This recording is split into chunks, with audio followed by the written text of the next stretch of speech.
We kindly invite you to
I'm glad to welcome you all in Kiev at the German-Ukrainian Energy Day 2026. Please be reminded we have some technical issues now. We are at -1 level, so despite air alert,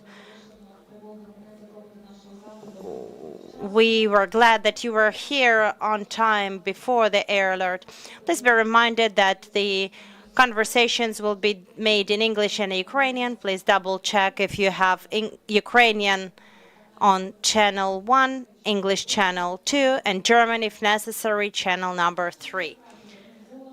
Our event is organized by the Secretariat of the German-Ukrainian Partnership upon the order of the Economy and Energy Ministry of Germany in cooperation with the Ministry of Energy of Ukraine. This event is an important platform for the dialogue between Ukraine and Germany on energy, recovery, stability, and our joint energy future. Today, we have met in complicated days after a super complicated winter that was lived through by Ukrainians, but our energy sphere demonstrates professionality and ability to adapt. So today's meeting is a possibility to discuss experience, partnership, and plans for the future. As during any meeting in Ukraine, we thank our armed forces, and we always start honoring the memory of those who passed away in the Russian-Ukrainian war.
Усміхнеться доля, згинуть наші вороженьки, як роса на сонці, запануємо ми, браття, у своїй сторонці. Душу й тіло ми положим за нашу свободу і покажем, що ми браття козацького роду. Душу й тіло ми положим за нашу свободу і покажем, що ми браття козацького роду. Дякую дуже. Thank you very much. Before starting the program, the agenda of the Ukrainian German Energy Day, I would like to invite our first speaker with welcoming words, Dr. Maximilian Rush, Chargé d'Affaires of the Embassy of the Federal Republic of Germany to Ukraine. Mr. Rush, Dr. Rush will be presenting in English language, so please use the interpretation channel 1 if you need.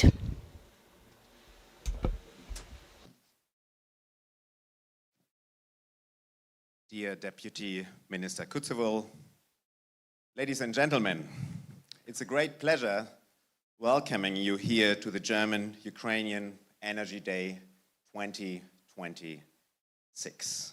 It's the first Energy Day since the beginning of the full-scale invasion. With its repeated attacks on the Ukrainian energy infrastructure during this winter, Russia tries to break the resilience of the Ukrainians by turning their streets dark and their homes cold. They must not succeed, and I'm convinced they will not succeed.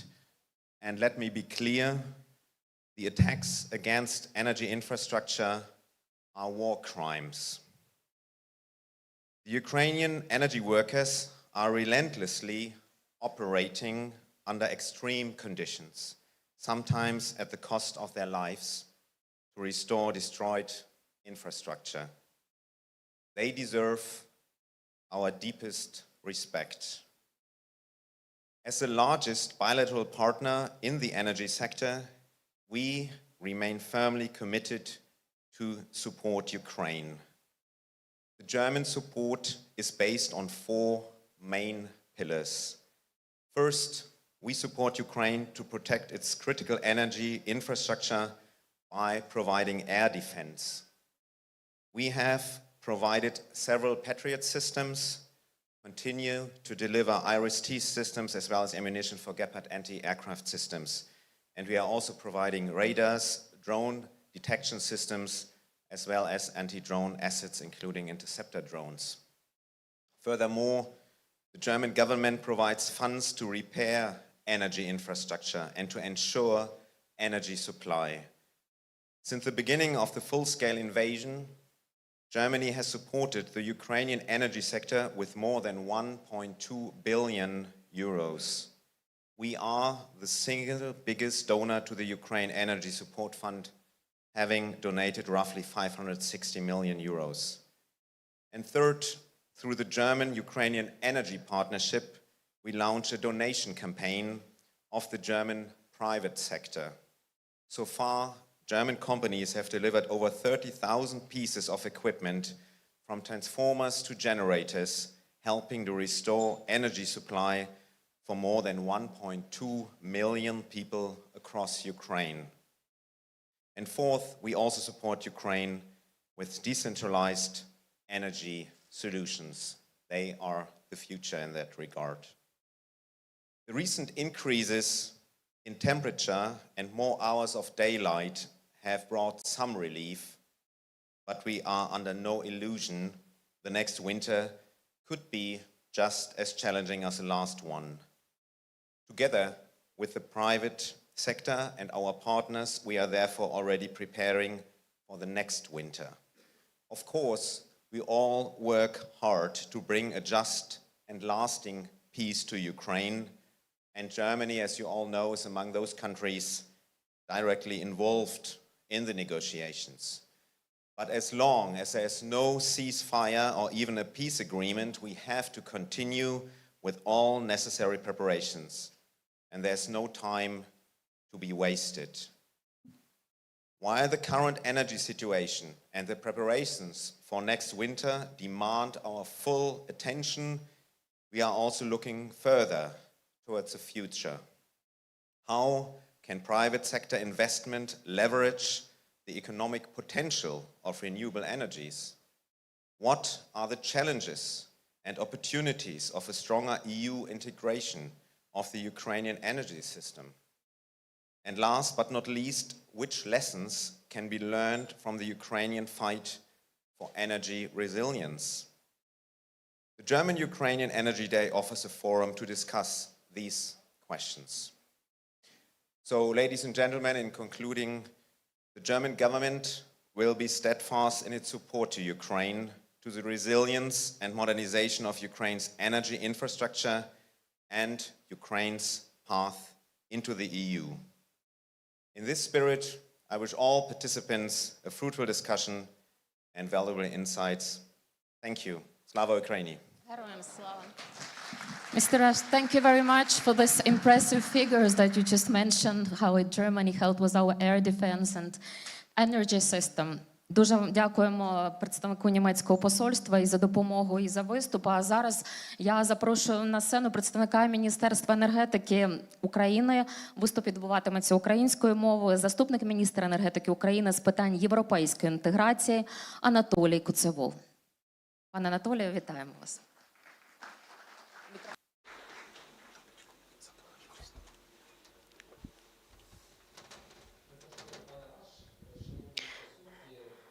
Mr. Rush, dear participants, I believe that the best feeling when you're speaking to such a broad public is when your speaking notes meet the diplomatic practice. It's wonderful reality that allows us understand and realize that we are on one page with Germany as of today. First and foremost, let me welcome you at the opening of the first Ukrainian-Germany Energy Day since the full-scale invasion, as Dr. Rush said. It is important because it demonstrates our readiness to stand strong and to the following challenges. I wanted to express my gratitude to the German government and point out the visit from the Bundestag representative yesterday. It was a symbolic event when there was a possibility to demonstrate the consequences of this aggression, which lasts unfortunately for 12 years, and the entire Ukraine and its citizens and our international partners see the consequences. They see the realities of the fourth winter of the war, and war has shifted from the field of combat to critical infrastructure. It's a new challenge from the security point of view, not only for Ukraine, but also for the entire civilized world, because not a single system envisaged such massive attacks, such continuous attacks on the power infrastructure to create A, pressure, B, destroy businesses, and C, most important, bend down the possibility for defense. I'm grateful to the brave men and women who were protecting, are protecting, and will be protecting Ukraine, and also the brave energy workers, men and women.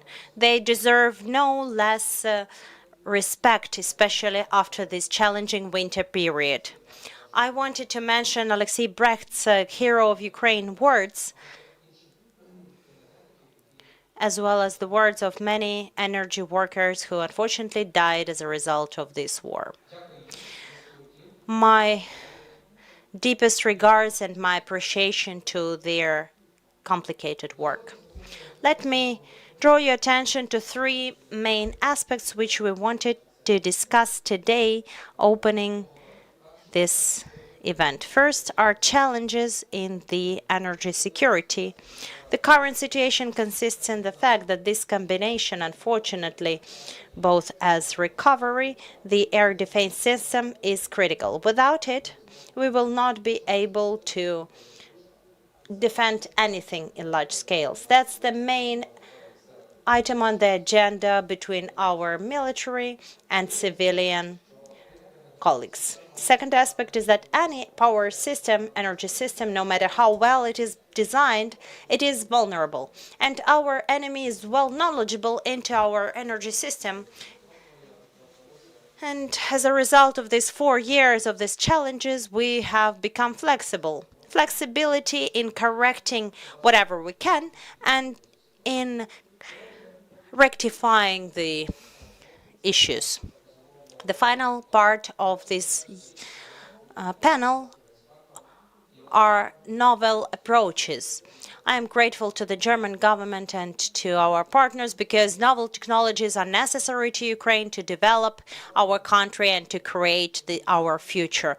I would like to mention one thing who few people remember. Ukraine started with 52 gigawatts of power generation in 1992. Now, very few gigawatts of that have been left. Annexion of Crimea, annexion of big areas of Ukraine, and 20 gigawatts are gone. we have lost additional 20 gigawatts with the full-scale invasion, and the enemy continues destroying our power grid. So it demands new approaches from us. What is sustainability in energy? What is creating new novel generation? That's what our third discussion will be focused on. I'm glad that we have this opportunity. And with that special aspect, I would like to thank to the German government for expertise, support, enormous funds dedicated to Ukrainian recovery. That's way above than 1 billion euros, and that the German government is ready to help Ukraine on and on. That's an issue of continuing procurement of new equipment, changing the old equipment and changing the old approaches, and modification in the way how we could recover before the new heating season. I believe that that's the key point to discuss. What can we do before the new heating season? I'm grateful to you, Mr. Rush, and all the German representatives, in particular to the embassy representatives, to those who visit Kiev very often, and for hard work you're doing. Thank you. I wish you fruitful presentation, fruitful results for today's discussion, and appropriate governmental solutions. Thank you.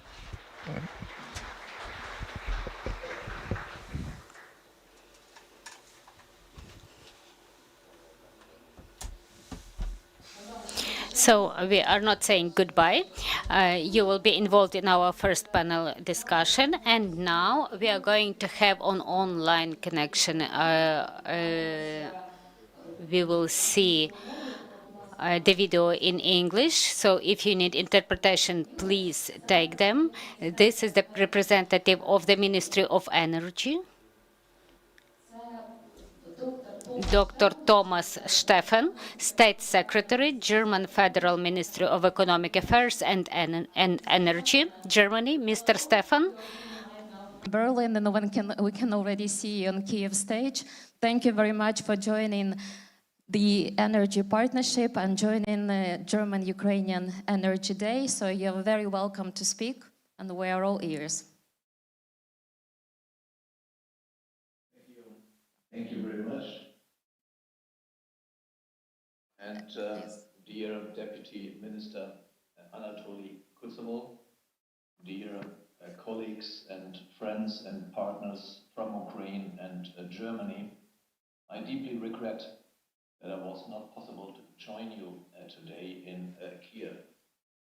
But I have to say, I checked my weather app, and it tells me that a long-awaited spring has now arrived to Ukraine, which of course is a very positive signal.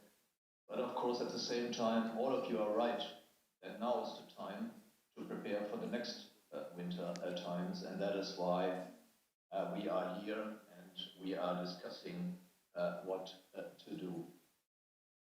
In winter, and in the last winter, we just heard that Ukraine's energy sector has faced hardships like never before. With over 4,400 attack drones and 135 missiles in January alone, Russia has unleashed an unprecedented level of terror on Ukraine's population in the midst of freezing temperatures. And we saw the Ukrainian energy providers really going to the limit, and I would say even beyond the limit, in order to keep the lights on. Sometimes at the expense of their own lives. The death of Alexei Precht from Ukraine Energo is only the most prominent, and I have to say a very, very sad example.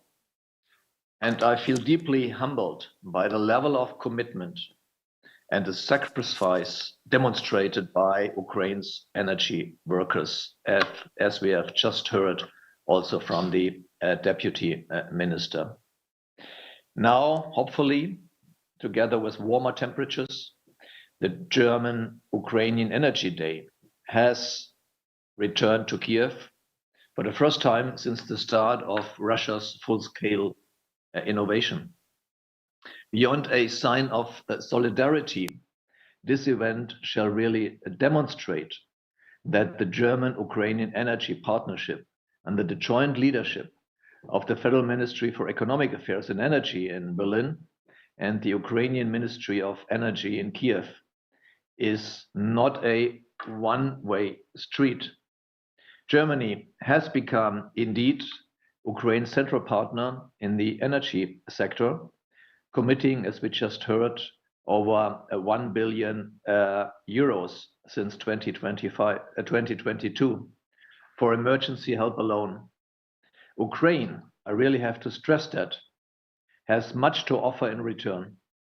Today, we want to highlight Ukraine's achievements on the energy front and lessons learned for our common energy security.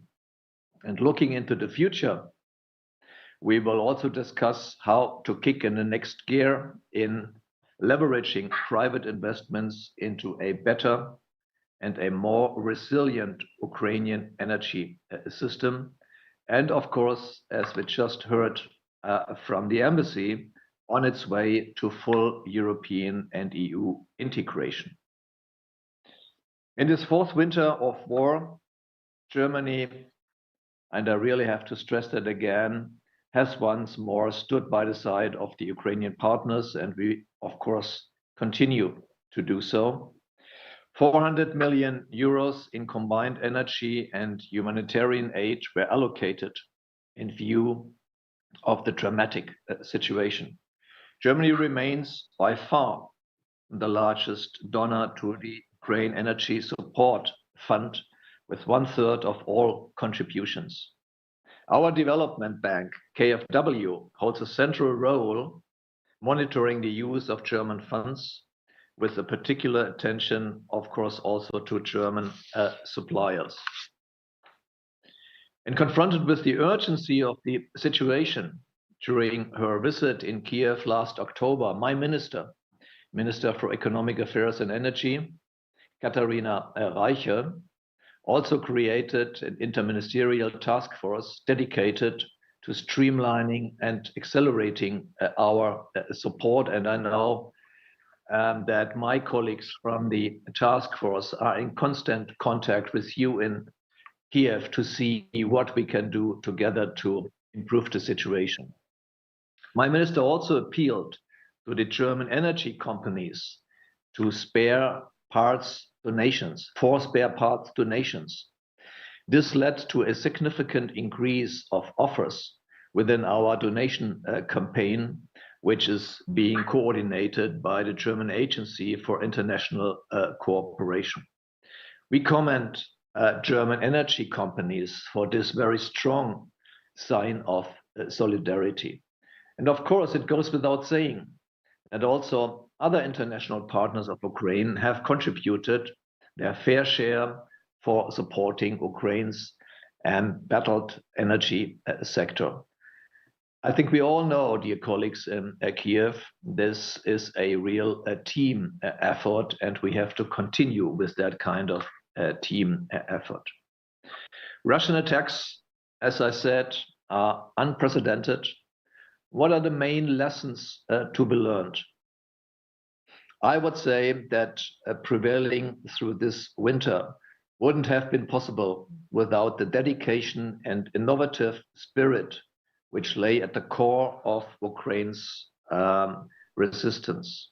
Ukraine has learned a very sad, hard way the complex trait of protecting its energy infrastructure, fending off massive cyber attacks, while at the same time defending the skies around critical energy infrastructures. As a result, Ukraine's armed forces are today at the forefront of innovative air defense against saturation, attacks by swarms of missiles and low-cost drones. German defense companies are involved on the ground, and we are working on deepening our defense cooperation further. And this illustrates that, again, this is not a one-way street. Less apparent, but all the more central to the defense of Ukraine's energy system are the emergency management skills developed by Ukraine's energy companies and authorities. In this, the Ukrainian energy sector has developed a set of skills probably unmatched in the world. And I really have to stress this. That means really unmatched in the world. It's a unique set of skills. We must acknowledge that Germany itself has a great deal to learn from Ukraine's experience. We especially welcome and are deeply grateful for the fact that Ukraine is sharing its vital expertise with the United States and of course today also with allies in the Gulf region to improve the protection of critical infrastructure against Iranian-made drone attacks. This generous transfer of knowledge in the face of shared global threats underscores that Ukraine is not only a recipient of aid, but a really key provider of security expertise for the entire democratic world. European energy providers are also already learning from their Ukrainian colleagues, but more can be done. We all know that, dear colleagues. For the purpose, within the German-Ukrainian Energy Partnership, we are exploring ways to expand and to support a more systematic exchange of knowledge and skills. The lessons learned from Ukraine's fight for energy security need to shape the evolution of the European energy security architecture. And really, Ukraine is a benchmark for all of us in Europe and in the European Union. To finish, let the Energy Day today be the opportunity to truly get things going on two key aspects. First, we need to ramp up the learning curve based on the vast experience of our Ukrainian colleagues and partners regarding the protection of what I just said, the energy infrastructure. In this area, Germany and Europe are on the receiving end. And second, in parallel, we need to speed up the work on attracting the urgently needed private investments in Ukraine's energy sector. I'm very convinced, dear colleagues in Kiev, that the German-Ukrainian Energy Partnership will play a major facilitating role. And to all of you, I wish a productive German-Ukrainian Energy Day and Slava Ukraini. Thank you very much. Героям слава. Пане Штефане, thank you very much for being with us. Дуже дякуємо пану Штефану за його звернення, за його доповідь і вкотре дякуємо в його особі Німеччину за все. Thank you very much for your kind words. We are now ready to start our first panel, and you have heard from our speakers that the first panel will be devoted to the topic energy under fire and lessons learned. Those lessons actually were not simple ones, and we need to take them into account. So we have never thought that in year 2025 we as a country will be in such a demand globally to share our experience in defending the country from UAVs and so on. So let me invite the first moderator, Olena Sotnik, that is Ukrainian lawyer and politician. She is the director of Rasmussen Global, and she is actively working on the European integration issues and international cooperation. Hello, dear Olena. And the participants of our panel, Deputy Minister of Energy of Ukraine for European Integration, Anatoly Kutsev, The next participant will join us online. That is Bernhard Kluting, Director General for Security, Gas and Hydrogen, Federal Holdings at the German Federal Ministry for Economic Affairs and Energy, virtually, and also Head of the Office for Energy Infrastructure Recovery, Oleksiy Povolotsky. Mr. Oleksiy, hello. Mykola Baksheyev, City Mayor of Zlatopil, that is frontline Kharkiv region. Thank you for being with us here. And Oliver Gillichs, CEO Bayer Ukraine, that is Ukrainian German Commerce Chamber of Commerce.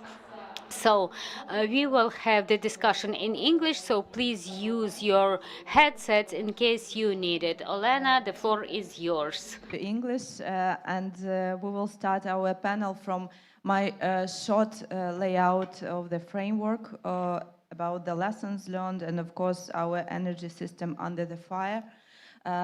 Many things changed since previous winter. We conducted our own research in 24th, 25th. Now we are updating this research, and I will try in a nutshell to give you a brief framework, and then we will proceed with questions to our panelists who I'm sure will provide the most valuable information and, of course, comments on lessons learned. So in 2025, Russia conducted more than 4,500 attacks on Ukraine's energy infrastructure. Between 2022 and 2024, Russia used roughly 2,800 missiles and drones against energy targets, and in 2022, early 2026, the number reached around 12,800. These attacks occur in coordinated waves designed to overwhelm air defense system and create large-scale disruptions. Gas infrastructure became a major focus in 2025, with 229 attacks recorded on Naftogaz facilities. Of course, attacks increasingly affect district heating systems, water infrastructure, and electricity-dependent transport networks. We all experience that, and Ukrainians remember very well how railway has experienced delays due to electricity supply shortages, and in early 2026, Kyiv Metro temporarily stopped operating due to the grid disruptions and instability. Nuclear generation remains the backbone of Ukraine's electricity supply. Rivne, South Ukraine, and Khmelnytsky nuclear power stations provide roughly 2/3 of national electricity production. While reactors were not directly targeted, attacks in 2025 struck substations transmitting electricity from NNP's grid, forcing temporary reductions of nuclear output. This reflects a shift of Russia's strategy from disruption towards the systematic degradation of generation and transmissions capacity of Ukraine. And of course, additionally to that, we experience cyber operations targeting energy management systems, and they also intensified. Ukrainian energy system avoided full collapse during the winter 2025-26. This was achieved through the rapid repairs, emergency electricity imports from Europe, and development of distributed generation and microgrid solutions. Of course, one of the key solutions, and the Deputy Minister mentioned that, was decentralized energy solutions, and they can significantly improve resilience. Also, they cannot replace the need for a stable national grid, and we need to take this into account. Ukraine's experience demonstrates that energy systems have become frontline infrastructure in modern conflict, and resilience must be treated as a core element of national security and policy. Through this session, we will try to, of course, summarize and share with our German colleagues our lessons learned and how do we see the next steps. But I want from the very beginning to highlight several things. We heard from our German colleagues that next winter will be hot and we need to be prepared. We should understand that it's not just next winter. Next months can be hot, and we should to be prepared for more attacks, and everything what we lost in terms of generation will for sure affect our capacities and capabilities already. So we also need to take this into account, and when we are talking about coordination and support and help, it means it is emergency support, and it's already should be there, must be there. So with this message, I will switch to my colleagues and to their experience. And I can see that we have with us our German colleague. Thank you for joining us online. Bernard is Director General for Security, Gas and Hydrogen of Federal Ministry for Economic Affairs and Energy of Germany. And I will have the first question to you, if it's possible, Bernard. How do you estimate the support, already existing support for a Ukrainian energy sector since full-scale invasion? We heard about figures, numbers, etc., but I want to talk more about practicalities. What are the priorities and how do you assess these priorities? And what is your guideline for this support when you decide what would be the priority and how you will support Ukraine? Well, first of all, please let me thank you for being able to take part at the German-Ukrainian Energy Days.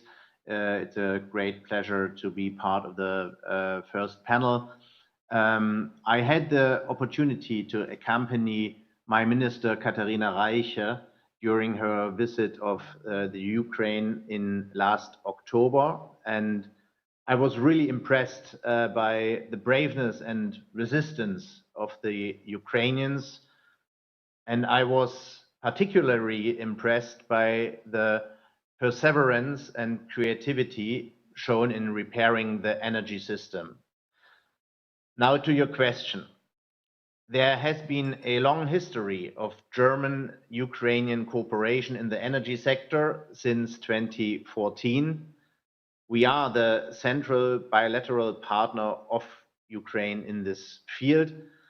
Let me illustrate that with three numbers. First, Germany has provided over 1.2 billion euros in emergency help alone in the framework of the German-Ukrainian Energy Partnership since 2022.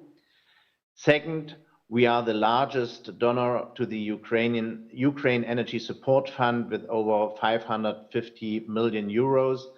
And third, we have reached over 1.4 million Ukrainian consumers through our donation campaign for spare parts for the Ukrainian energy providers. However, we have to ask ourselves what else we can do. And we were shocked by the increase in brutality of Russian attacks over this winter. And after her visit to Ukraine last October, Katharina Reiche created a task force aimed at streamlining and fast-tracking our support. Our pragmatic goal was fast results, and we have been successful. To be concrete, we even took over stranded donations of heavy spare parts from other countries and contributed to restoring power supply to 500,000 Ukrainians in this way. However, it is clear to us that we need to break out of the vicious cycle of damages and repairs. While emergency help must go on, we need to build up true resilience. Russia, unfortunately, knows all too well where Soviet legacy infrastructure is located. Modernization, stronger interconnection with Europe, and decentralization will be key in building back a better and more resilient Ukrainian energy system. Such transformation also requires leveraging private capital. The good news here is that investors show growing interest in the significant Ukrainian potential in renewables, biomethane, and even communal energy infrastructure.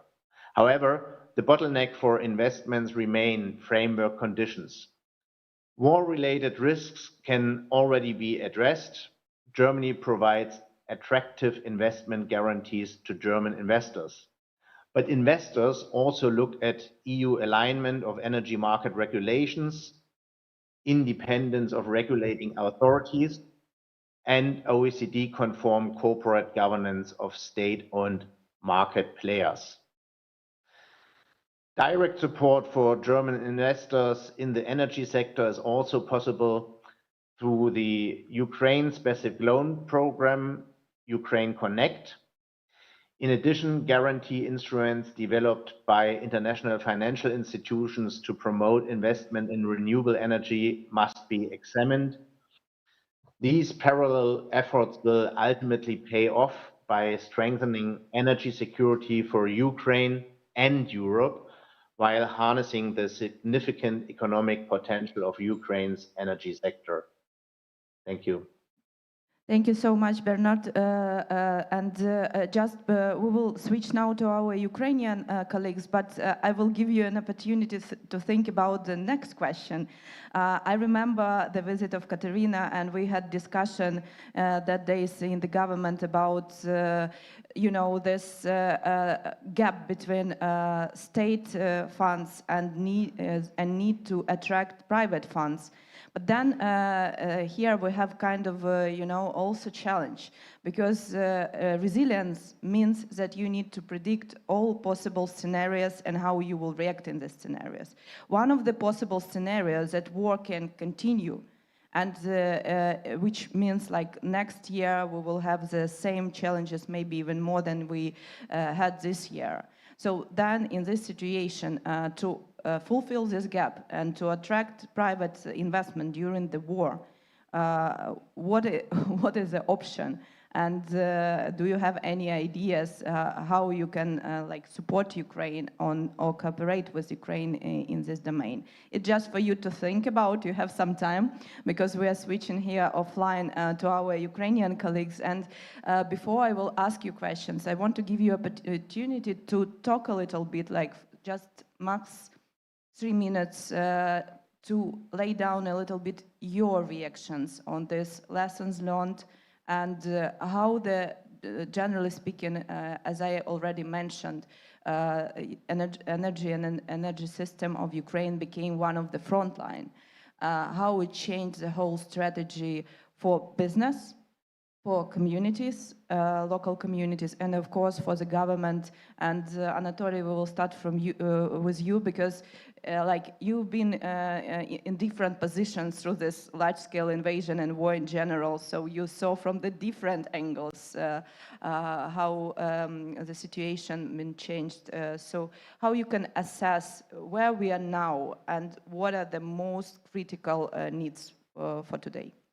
Yeah, thank you so much. I partially tried to explain my thoughts at the welcoming remarks, but definitely we need to understand that, and I'm really grateful for the words you shared with all of us.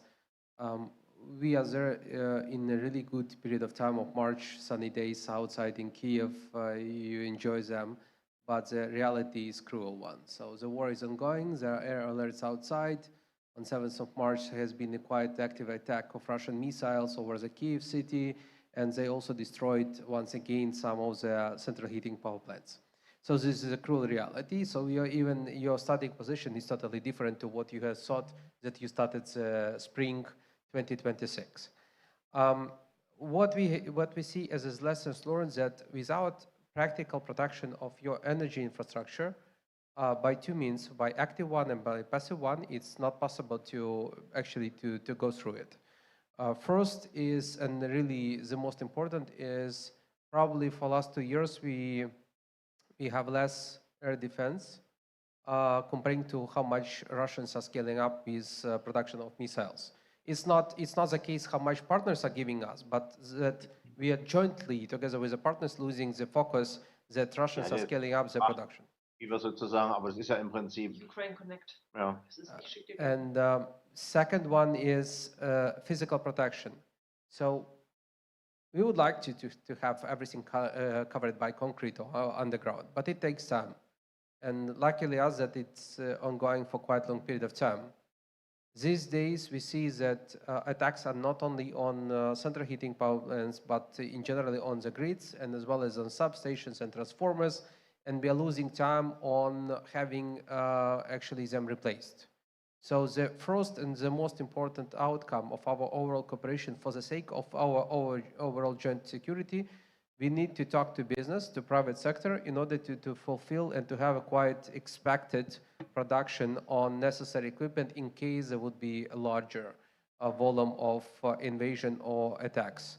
And this is how it works in defense. Defense started to scale up because the contracts were there with the companies. Based on recent experience of 2025-26, we need to scale up the production of equipment. And we need to have a bigger involvement of the companies, how to produce a better equipment in order to actually to stay against the attacks. Probably the best outcome from the coordination level is that all parts could be found in different member states, and we actually should use this situation to change Ukrainian energy system. And this is what actually happening in our minds, and that is why we see the need to relaunch the energy strategy, not as a pure bureaucratic document, but the vision it all, what would be the division between the state-owned enterprises and private sector. And for sure, this one is interlinked with the reform agenda, which totally about the market accession and as well as reform which are needed. I'm totally referring to our colleague from Berlin on what has been said. So this is clear in our mind. I'll stop here because we will have more. Thank you so much. I will switch to Mykola. You are representative of Kharkivsky region, your community in Kharkiv, which is like also front lines from all the means. Can you share, please, with us your vision and general assessment, please?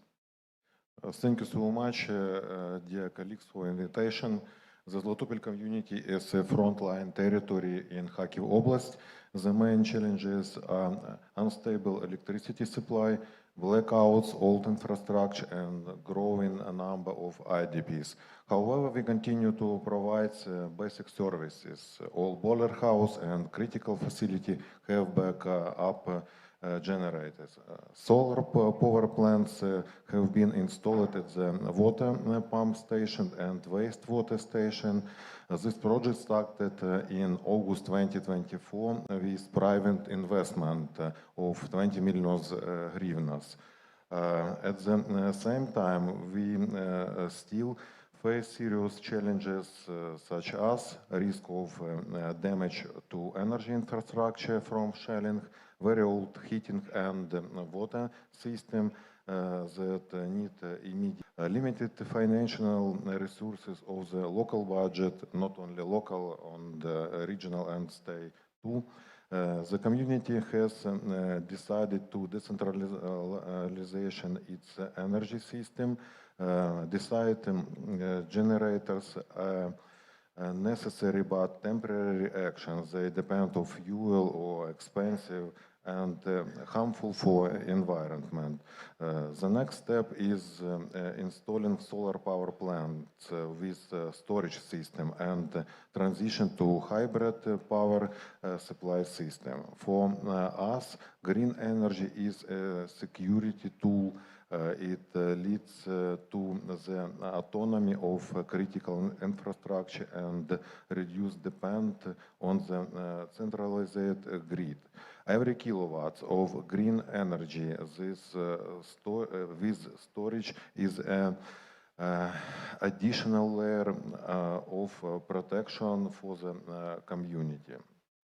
From our community's experience, speed of decision-making and local autonomy becoming important. If a community lacks authority, it loses time, requires change. Connection of local solar plants and cogeneration units without bureaucracy, development of energy cooperatives, establishment of local energy resilience reserve fund, compensation for the cost solar station batteries that heat pumps and thermal modernization for residents. Our experience shows that strategy does not mean resilience. Resilience is the ability to act during a crisis. So our recommendation for our partners are conduct and audit. How many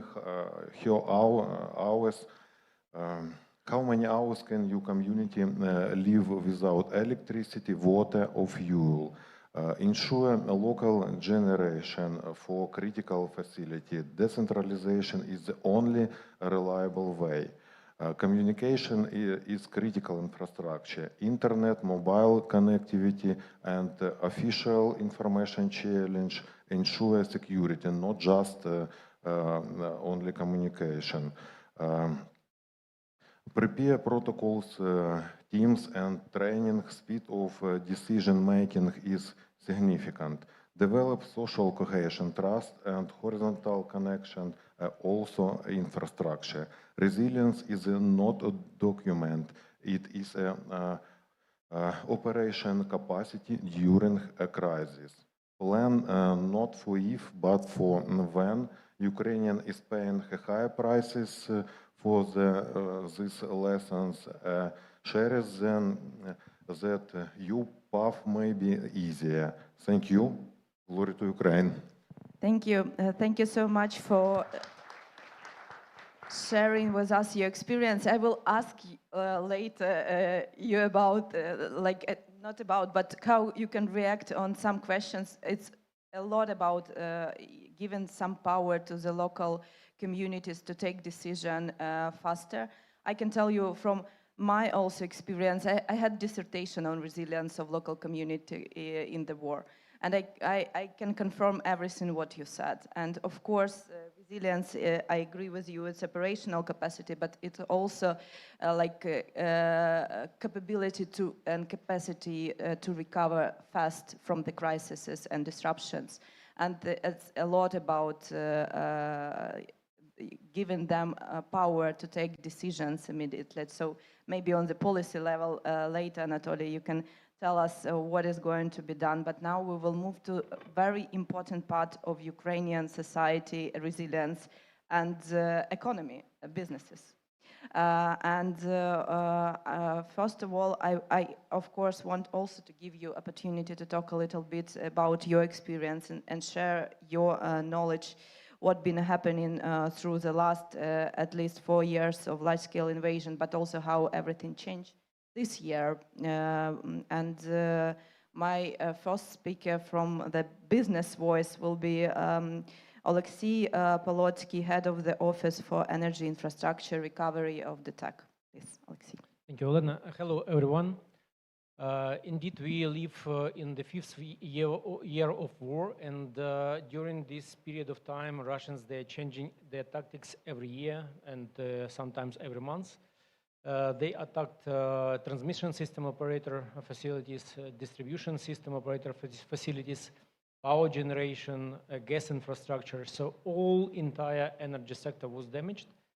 And this is the proof that after our military, energy workers, energy sector is the second front. And indeed, Russia fights against energy sector, against energy workers, and against all civilians of Ukraine.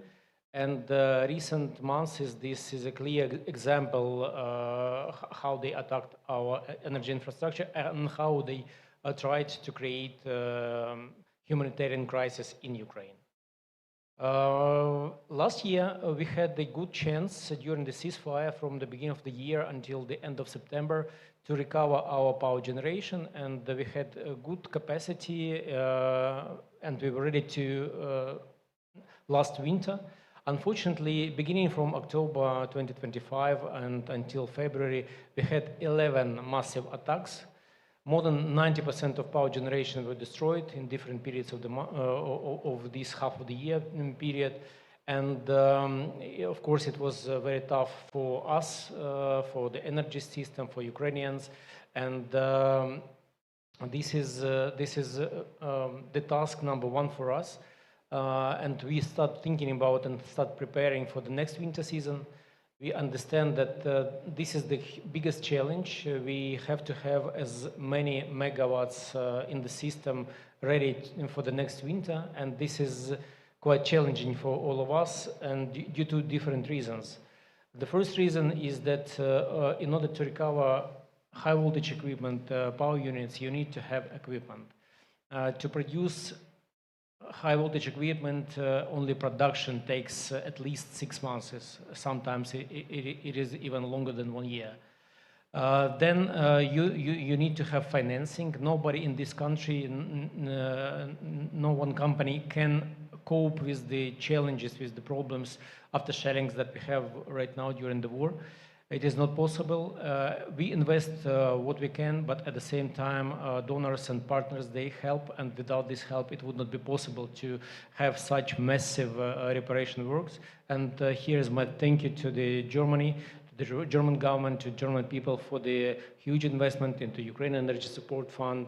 We have also B2B collaboration with companies like E.ON, which supplied lots of trucks of energy equipment for the recovery operations. And indeed, we need more of such support. We need to have more equipment. The sooner is better. And if we have chances to have contracts signed, let's say in April, not later than in May, we will have chances, good chances to have enough power generation equipment by the next winter. Also, we should mention about our air defense. This is crucial. We recover, Russians, they hit us, again we recover, they again hit us, and this is the huge problem. We have to speak loudly about more quantity of power, air defense systems, more ammunition. Without this, work of energy workers, can be nullified during 1 or 2 attacks. Thank you. Thank you. And Oliver, if it's possible, your experience also, and how do you assess, of course, current situation and what is needed for the nearest future? Yeah, thank you. Yeah, I have several hats. As it said here, also I'm managing Bayer in Ukraine, but I'm also the president of the German Chamber of Commerce, and also board member of the European Business Association, which gives me a broader view. But let me start with Bayer. So, on one hand, we have office people, we have salespeople for the healthcare rather in the cities, for the crop science area rather than the rural areas. We have bought, and I think I speak for the industry, an awful lot of EcoFlows, Bluettis, batteries in general. We had that in the first stage in the beginning. This winter we have bought another chunk because the first batteries already started to be weak or stop working, and also to reinforce. And when the calendar is working, then yeah, our people actually are planning their workday according to this schedule. Do they work from home? Do they work in the office? Where is it better for them? In the office, we have a generator, of course, like so many others, but we have additionally batteries in central stations. We make sure that our servers are working, that we have heating. At some point in the winter of 22-23, when it was critical, we rented additional offices in different business centers, again, to be able to switch, because not every business center was equally equipped, and we could go to one or the other and then work in better conditions. When we come to our plant, we are a bit unusual, and probably everybody says that, but we need 70% of our energy within 3 months, from September to December, when we have the drying season of our corn. We have a seeds plant in the Zhytomyr Oblast, and therefore a couple of these typical measures like solar power or wind is not so ideal, because we cannot generate for this peak and then not use the equipment for the rest of the year. So we installed in that case a backup solution with imported energy, and yeah, batteries again, with that huge demand that we have, it is not so helpful. But if you look back a couple of years, there was always the point to say, either you do something sustainable or you make business, but both is not possible. We are a good example where it is, because we have installed, luckily already before the war, and also during our investment that we are doing as we speak, we have installed for the drying air, so for the hot air, where everybody is usually using gas, we are using the cobs, meaning the inner part of this corn. So we are drying it, we are burning it, and that replaces 100% of our gas consumption. And you can imagine that in these periods, either in the very beginning, in the first year of the full-scale invasion, when there was even a difficulty to get it, or now if you look at the cost, that we are in a very competitive situation. So it's a good example to show that sustainable energy and making business goes very well hand in hand. If you look at broader perspective from other companies, what we see, the first thing is everybody needs to be agile and adapt. This, and we heard it here, Russia is changing their plans every day. We cannot have this one solution and then say that is what we are doing, and we stick with that. Meaning, energy rich companies probably need to have backup solutions with imported gas. They may install powerful generators if it makes sense for them. Others relocate their business rather to the west of the country. So there's not the one the one solution that fits for everybody. And I think even within a sector, it does not have the one solution. The important thing is that you're open-minded and that you grab the opportunities that you see. And what we see actually is that those businesses that were in Ukraine, also from foreign companies, basically none has left. And they all keep operating to a big extent, most of them 100%. So the point here is be open, adapt to the needs that you see, and be ready to change if necessary. Thank you so much. I will come back to you, Bernard.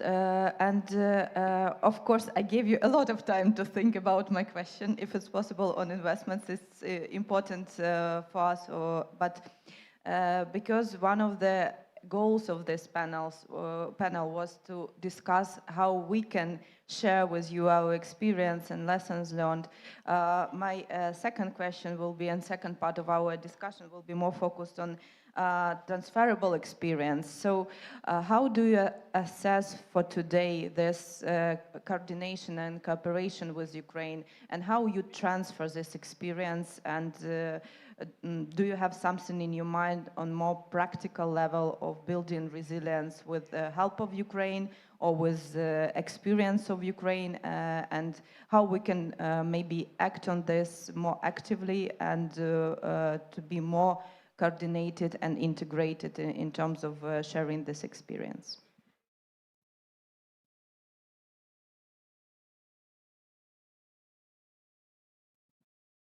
Well, thank you for your question.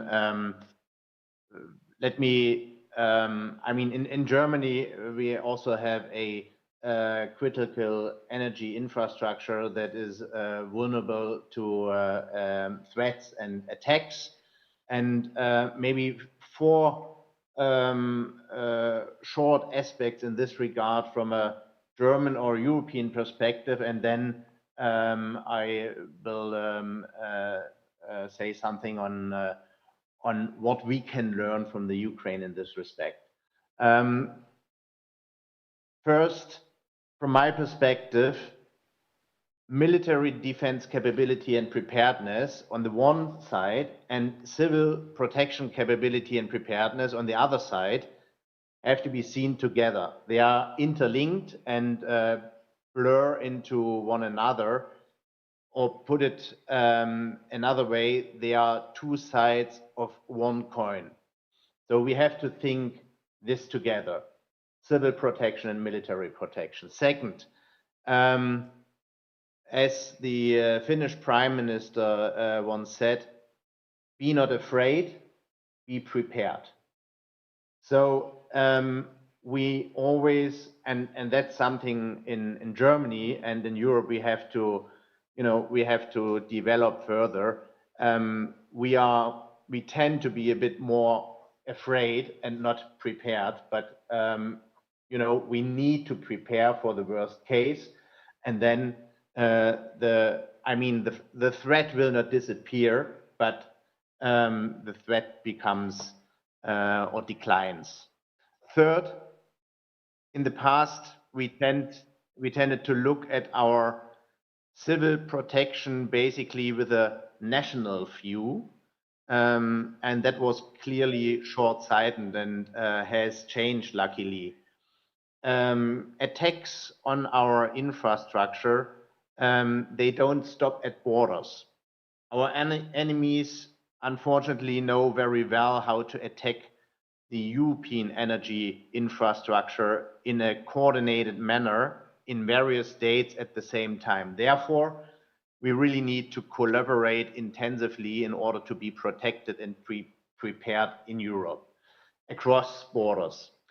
And fourth, what is especially needed from my point of view is an effective cooperation between the private sector and the public sector, especially in the protection of the energy infrastructure. So we need to deepen the cooperation between operators and supervisory and regulatory authorities. And Ukraine has shown incredible resilience during the 4 years of Russia's war of aggression. And there are multiple aspects where we can learn from Ukraine's resilience. Establishing mobile repair teams, planning redundant emergency communication, training staff. Just as I said, get prepared. Get prepared on for the worst case. And in order to learn from Ukraine, we need to deepen the collaboration between Germany and Ukraine. And what we can learn from your experience will be valuable also for the German sector as well, of course. Thank you. I will tell you the secret. Sometimes threats are interconnected and they come from very concrete enemy. And maybe one day, if you gave us at the right time Taurus, it would be much easier for us and for you also to be prepared to less threats and maybe not to have all this risk on the table. But it's still relevant. Think about that. Anatoly, I will come back to you. And if it's possible, still I have a question about the local authorities, local governments and communities. They are talking a lot about giving them opportunity to take some decisions about also energy systems, decentralization, etc., etc. If it's in agenda of the government and if you can describe in a nutshell, it would be very useful. And also because still it is event about Germany and Ukraine in our lessons and sharing these lessons. Imagine we're now in the situation when we had to be prepared and to find the solution and to be flexible.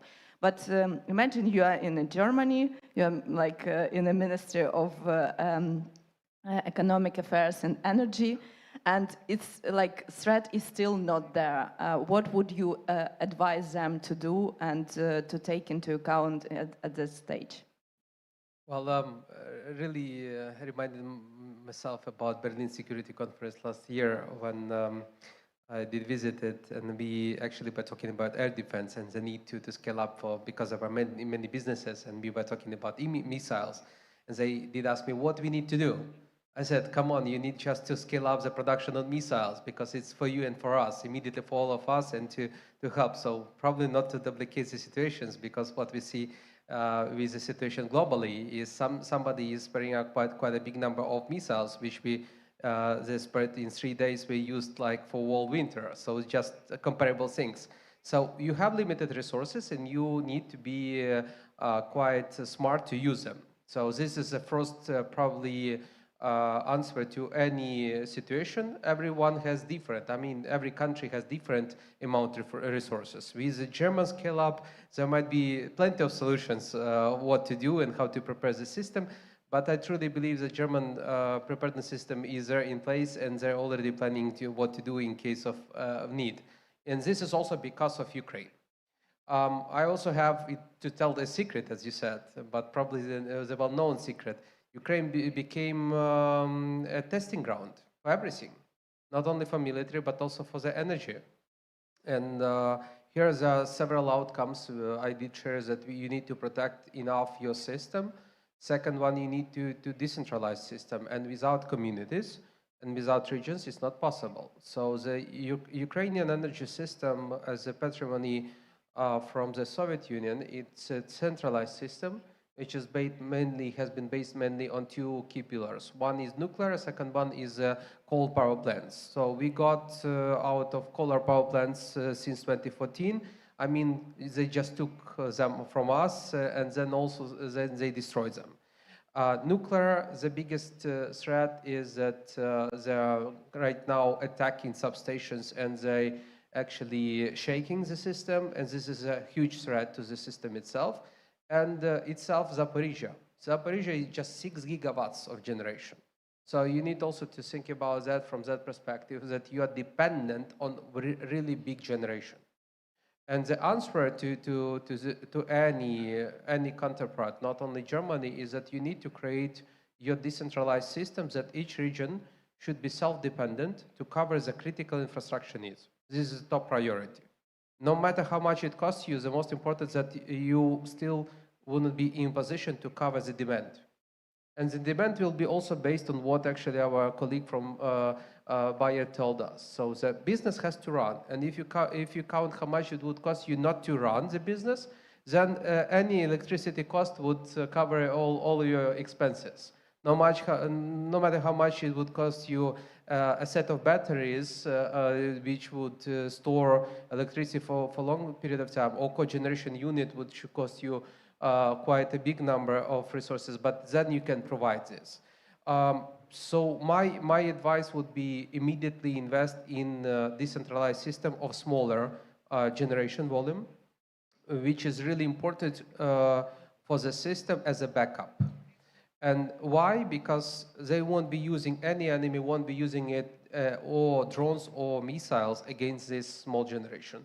But for the society, you will cover the deficit immediately. The problem is that there are huge plants which are running quite on a big volume of energy. And without big generation, you cannot do anything.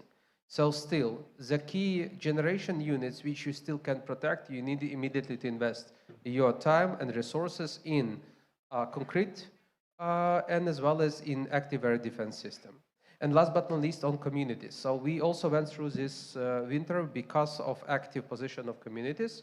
And there were plenty of cases where they did a lot as a fast track. For sure, one of the outcomes of this winter period is to give more rights and also to give a fast track, I would say, connection to the system. But at the same time, you as a state, you need to control how many you can connect to the system and how the system will be balanced. So what we see during the sunny days is the system is unbalanced because of quite big generation of renewables. And you also need to take into account it when you give the rights to local communities to attach it to overall grids. If it's just backup for some enterprises, it's not a problem. But if they attach to the grid, it's a problem. Then you need to find a balance. So my answer is, so the system is more complicated, and we need probably to digitalize it more and to balance it through the artificial intelligence approaches. And then the communities might do everything possible what would be requested from them. Thank you so much. With that, I will refer to you, Mykola. Taking into account that we discussed already your experience, and now we are talking more about lessons learned for Germany and our colleagues. Can you tell us a little bit more about how to assess this readiness to crises? And, you know, maybe you saw many countries, states, European states like Sweden, for example, or Denmark, they even created special ministries for resilience and to how to answer crises. But to be honest, in reality, it didn't help them a lot. So from the local perspective, how to assess this resilience and what could be the practical also advices? We're speaking more about resilience, good decision, working decision. If we can create a special ministry, why not? Enough ministries. If it's hard for you to speak English, you can say in Ukrainian. Які уроки ви б могли нашим німецьким колегам, або навіть не уроки, а рекомендації дати, от як їм на сьогоднішній день оцінити стан стабільності системи, стан її стійкості і як його покращити, особливо на місцевому рівні? I believe our colleagues should create an audit how many hours your community live without electricity, without water, and other basic things. We have high-level resilience before start working without this component. Ну, і ми в справжніх умовах відкрили собі, що We revealed in real-time conditions that what stability takes to endure this kind of disruption and felt how is it to live in total blackout. At least I know several districts experienced that a few months ago. I will switch to business. And of course, now it's your turn to share your lessons, because we heard from another representative of Germany, secretary. He said that Ukraine is kind of a provider of this experience and knowledge. So now the moment for providers, a little bit to tell how do you think businesses can create protocols or different algorithms to react. I completely agree with you that you can't predict everything, and flexibility is very important. But still, there are some lessons learned which we already went through, and probably we can share with our colleagues. Yes, indeed. This is the time, I think, for Germany to start doing concrete things. Business continuity management for the state, business continuity management for the companies is the key right now. And when you start doing something in this field, in business continuity, you will have, first of all, to identify what energy objects in the country are the most critical for the energy system. Then, when you identify these objects, you will have to think about passive protection. In Ukraine, we have 3 layers of passive protection. The first one is the easiest one. This is the gabions. They can protect you from shrapnel, from drone attacks partially. And this is relatively easy to build. The second one is concrete protection with metal nets. And this is quite costly. This is time-consuming. And you probably need to think about that. In Ukraine, we are building such structures. We have the support of the Ministry of Energy. We have the Special Recovery Agency of Ukraine, which organizes these construction works. And this is absolutely necessary for big transformers, for other critical equipment for the energy system. And the last layer is the underground. Underground structures, the most expensive, the most time-consuming.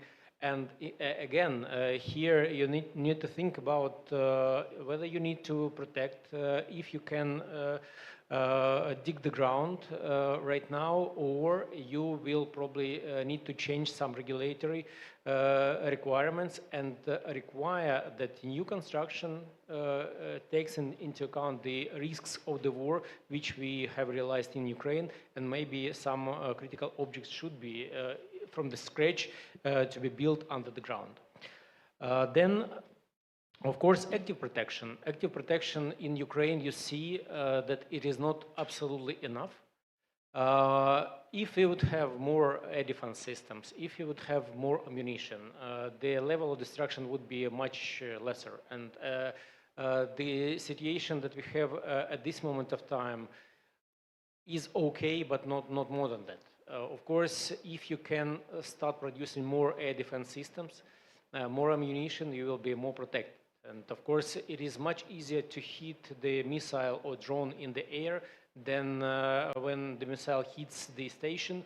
You have to remove debris, you have to analyze the equipment which is alive or destroyed, and you have to have the money and time to buy such equipment in order to recover your power objects. Of course, what we are thinking now, and thank you to the Ministry of Energy of Ukraine for the initiative to create reserve equipment. This is absolutely necessary. You cannot wait months when the equipment is produced and delivered to Ukraine. We have to have equipment reserve in Ukraine, maybe some reserves outside of Ukraine, ready to be shipped immediately to our power stations and to other objects, in order to have lesser time for recovery, which is critically important, especially in the winter period. Lead time, as I said, 6 months is 1 year and plus. This is reality. We spoke with some manufacturers of energy equipment, and we understand that they have the queue and they will not be able to place your order earlier than in 2 years. Then 1 year of production, you can imagine how much time do you need to create reserve for Germany. And maybe last but not the least comment from my side is that the state should play active role in creation of such business continuity management plan for the country, including expertise and involvement of energy companies. No one of them would be able to cope with the war if it's active on the territory of European Union. The state support and active involvement will be absolutely necessary here. Thank you. And Oliver, your final suggestions? Yeah, I mean, what we experience in Ukraine is, of course, a perfect example why business continuity plans are so crucial and important. It's not okay to look at them or update them when it's too late and then rush into it. This is something that needs to happen right now. I mean, we have the hybrid war already in the European Union as an example, but also other parts of the world. So we are in disruptive times. We need to adapt to a changing world, not only in terms of tariffs or power shifts, but also in the terms of decouple from vulnerable networks and be ready to take the necessary measures in line with what you have said, Alexander, to be prepared for the moment when it happens, and not when it happens start to try to figure out a solution. So this is crucial. I think also in the sense of seeing more and more digitalization, AI you mentioned as something that plays more and more a role here, cyber attacks and the cyber security, especially when we look into Germany. We see a lot of mid-sized and small companies that do not have this IT backbone, but they need to invest in that because, again, the enemies are very capable in disrupting in that sense, and we cannot wait until it happens, and we see it partially already today. So I think it's preparing in time, with the solutions that we have and go into a new reality that we see from central power stations to more renewable, decentralized power. Maybe look into the communities, where can we set up our own grid, or not our own grid, our own production within an industrial park, and become more and more independent again. And yeah, so the point here is still we have time to prepare. We should not wait until the reality is there and then we improvise, but to use the time now. And yes, it costs money, but when the moment comes, then we are prepared for that. Thank you. Bernard, we have the last minutes. If you want to say something or conclude, you have 1 minute. If not, then I will conclude and give the floor to the next panel. No, we don't hear you. You're unmuted. Sorry. It's fine. Rookie mistake.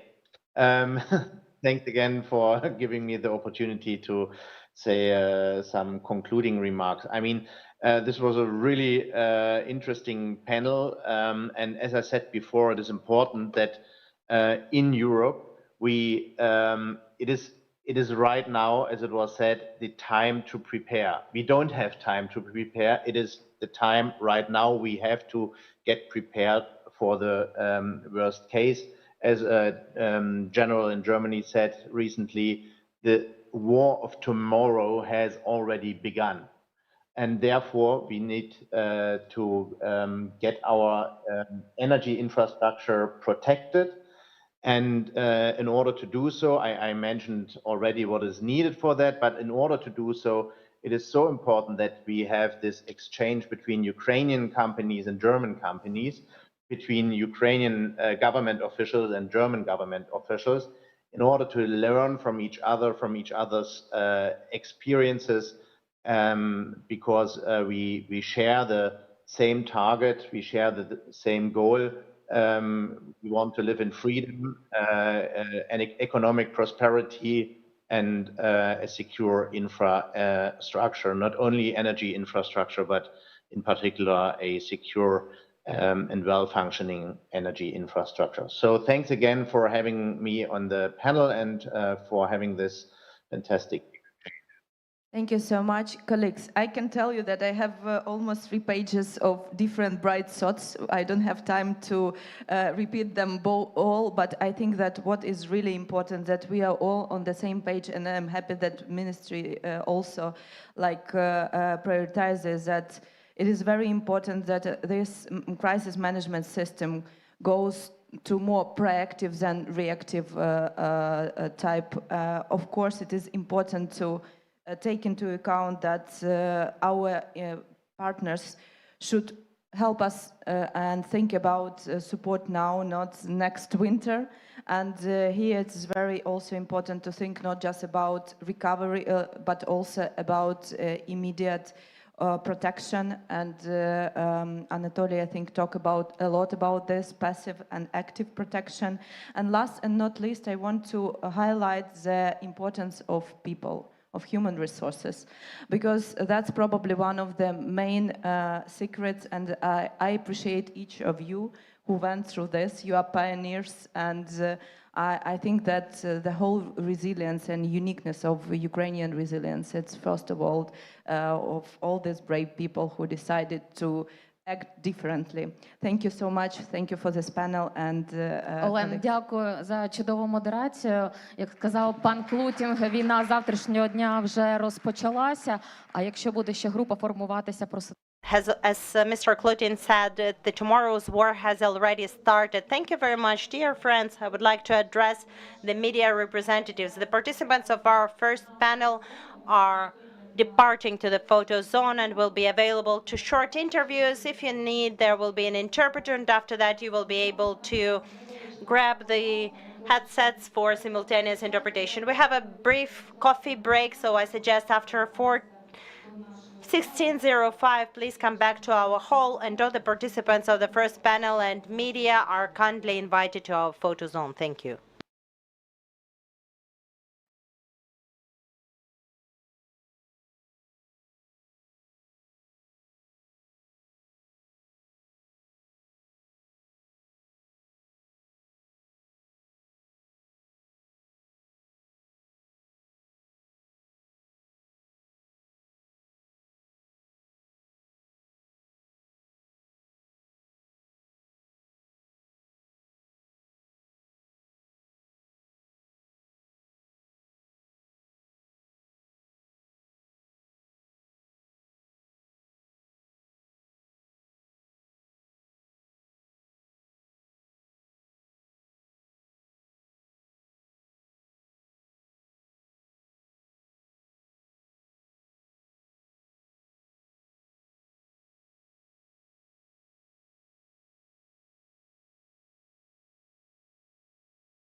We are going to start our second panel.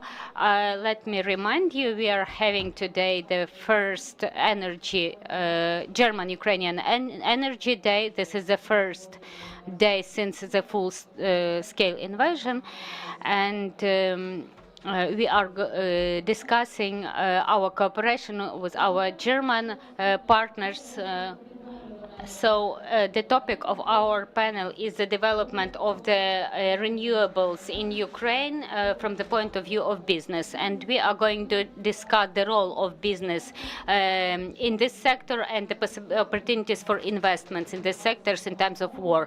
Our panel is going to be held in two languages, English and German. So please use your devices for interpretation. And I would like to invite moderator of our second panel, Mrs. Miriam. She is the coordinator of this direction of work of GIZ, and she is supporting the transformation of the energy sector of Ukraine for years. Miriam, welcome to the stage. Thank you. And our participants for the second panel: Valentina Moskalenko, Deputy Minister of Energy, Ukraine; Dr. Syriac Massuet, Deputy Head of Ukraine Unit at the German Federal Ministry of Economic Affairs and Energy; Anastasia Voroshenska, CO, European Ukrainian Energy Agency; Jorge Biche, Investment Manager, Goldbeck Solar; and Thomas Eisenbach, Head of Division Energy and Natural Resources for Eastern Europe, Caucasus and Central Asia, Development Bank, KfW. Thank you, dear friends. Thank you for being here today. Mrs. Miriam, the floor is yours. Let us have a fruitful discussion.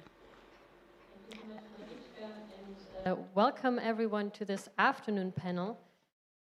And after we have just discussed the challenges that Ukraine is facing with respect to its energy infrastructure being on fire, I'm now happy that we can discuss also a very promising and maybe related to hope topic, which is leveraging renewables in Ukraine. And we would like to focus on the business perspective today. But before I start the discussion with my panelists, I would like to start with an image. And I think all of you can picture this image, the iconic wheat field, the Ukrainian wheat field. Yeah, it's golden colors, and in the background, the blue sky that you can hear, or that you can see now in these first spring days. But it didn't start with the wheat plants. We all know that plants grow from seeds, yeah? Or in this case, it's grains. And when you plant them, you do not immediately see the plant, and you cannot imagine the wheat plant that will grow out of it. What you need is time, you need resources, you need to take care of it, and you also need to believe that a plant will grow out of it. And I would like to take this image, and maybe also some of my panelists would like to come back to this image in the discussion to exemplify what we're talking about when we're talking about renewables. Renewables in Ukraine can be compared to this field full of wheat seeds. There is enormous potential for solar energy, for wind energy, for other clean technologies. And there is, of course, also a vision of creating a resilient, secure energy system, and an energy system that is ready to access the European Union. Now, we all also know that these seeds do not grow on their own. Yeah?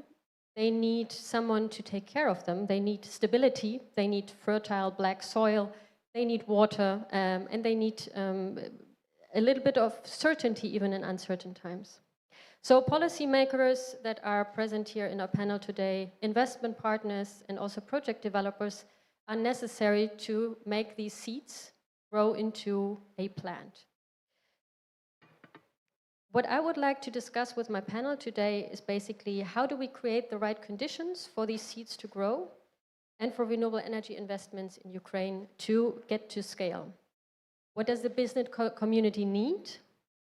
What opportunities do exist? And how can international cooperation help to grow these seeds into a thriving plant.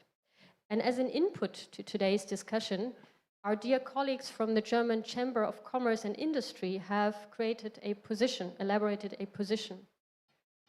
We're very grateful for them and the great collaboration. And as part of this position, they call on the following, and I will read this.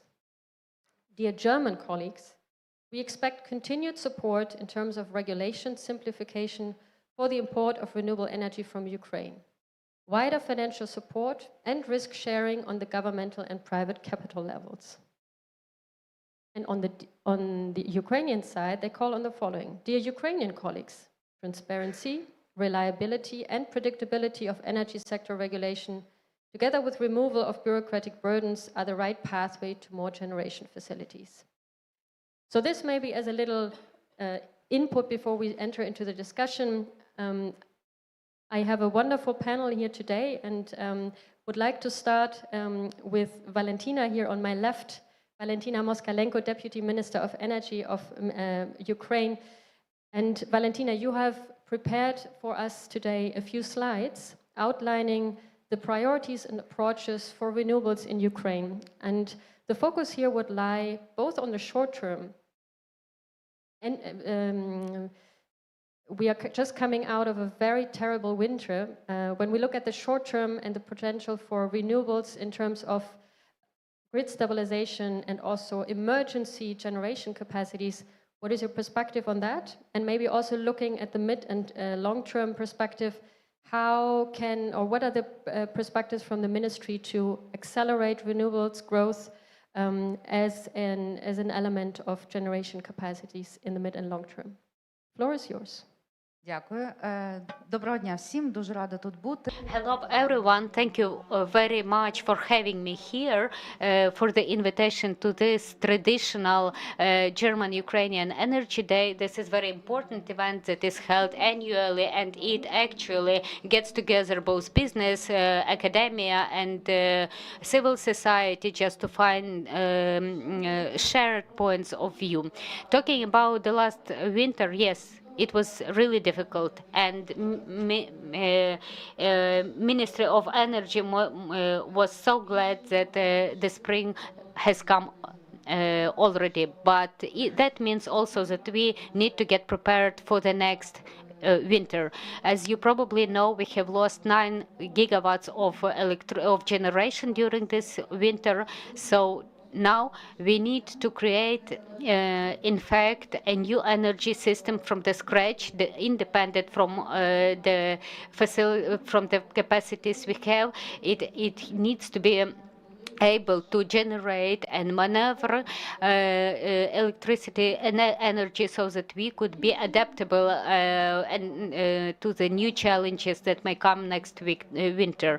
Together with the Ministry of Development of Territories, we are developing and financing and planning to get a new strategy of resilience of country and the new plans of resilience for each municipality that will include elements of energy infrastructure, and they also include backup sources of energy within infrastructure. Those are the key components important for our municipalities to get prepared to the next winter. Talking about renewables, at this moment, we have 9.7 gigawatts of capacity of renewable energy, and certainly the priorities of the ministry have been shifted more to the wind and solar panels. Because we understand that solar panels is a not well-guaranteed source of energy, especially in the winter when we need to generate and to store this electricity. Talking about winter and batteries, this is the key priority for the renewable generation. We plan to involve another $20 billion of investments that general amount needed is $12 billion. As far as you know, we have prepared some feasibility documents that are indicators for investors, and this is a kind of indicators that we plan to achieve till 2030. And we are going to have 27% of general consumptions coming from renewables. At this moment, so there is a room for growing. We understand our priorities. We understand the problems we have and the problems we hear from our investors. We have established a special department that will be directly dealing with the public investments, and we want to create some kind of investment nurse. It is not a very good comparison, but a kind of constant support for private investments and investment projects to help them go through the bureaucratic barriers and to find solutions at the local level, because very often such solutions may be blocked by the local activists and so on.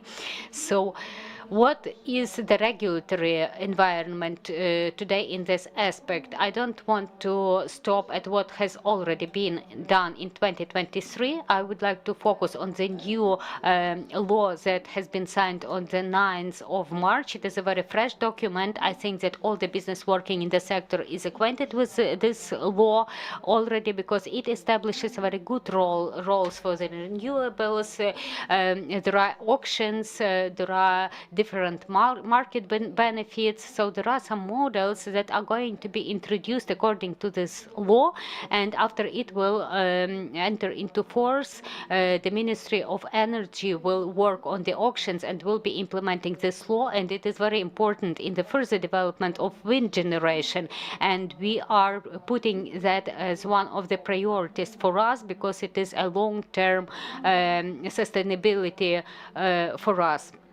And we will also provide some guarantees for long-term agreements. All of these issues are included in the ministry's agenda, daily agenda. Also, we are working on the program REM-PUMP. It is now implemented through the European Bank of Reconstruction and Development.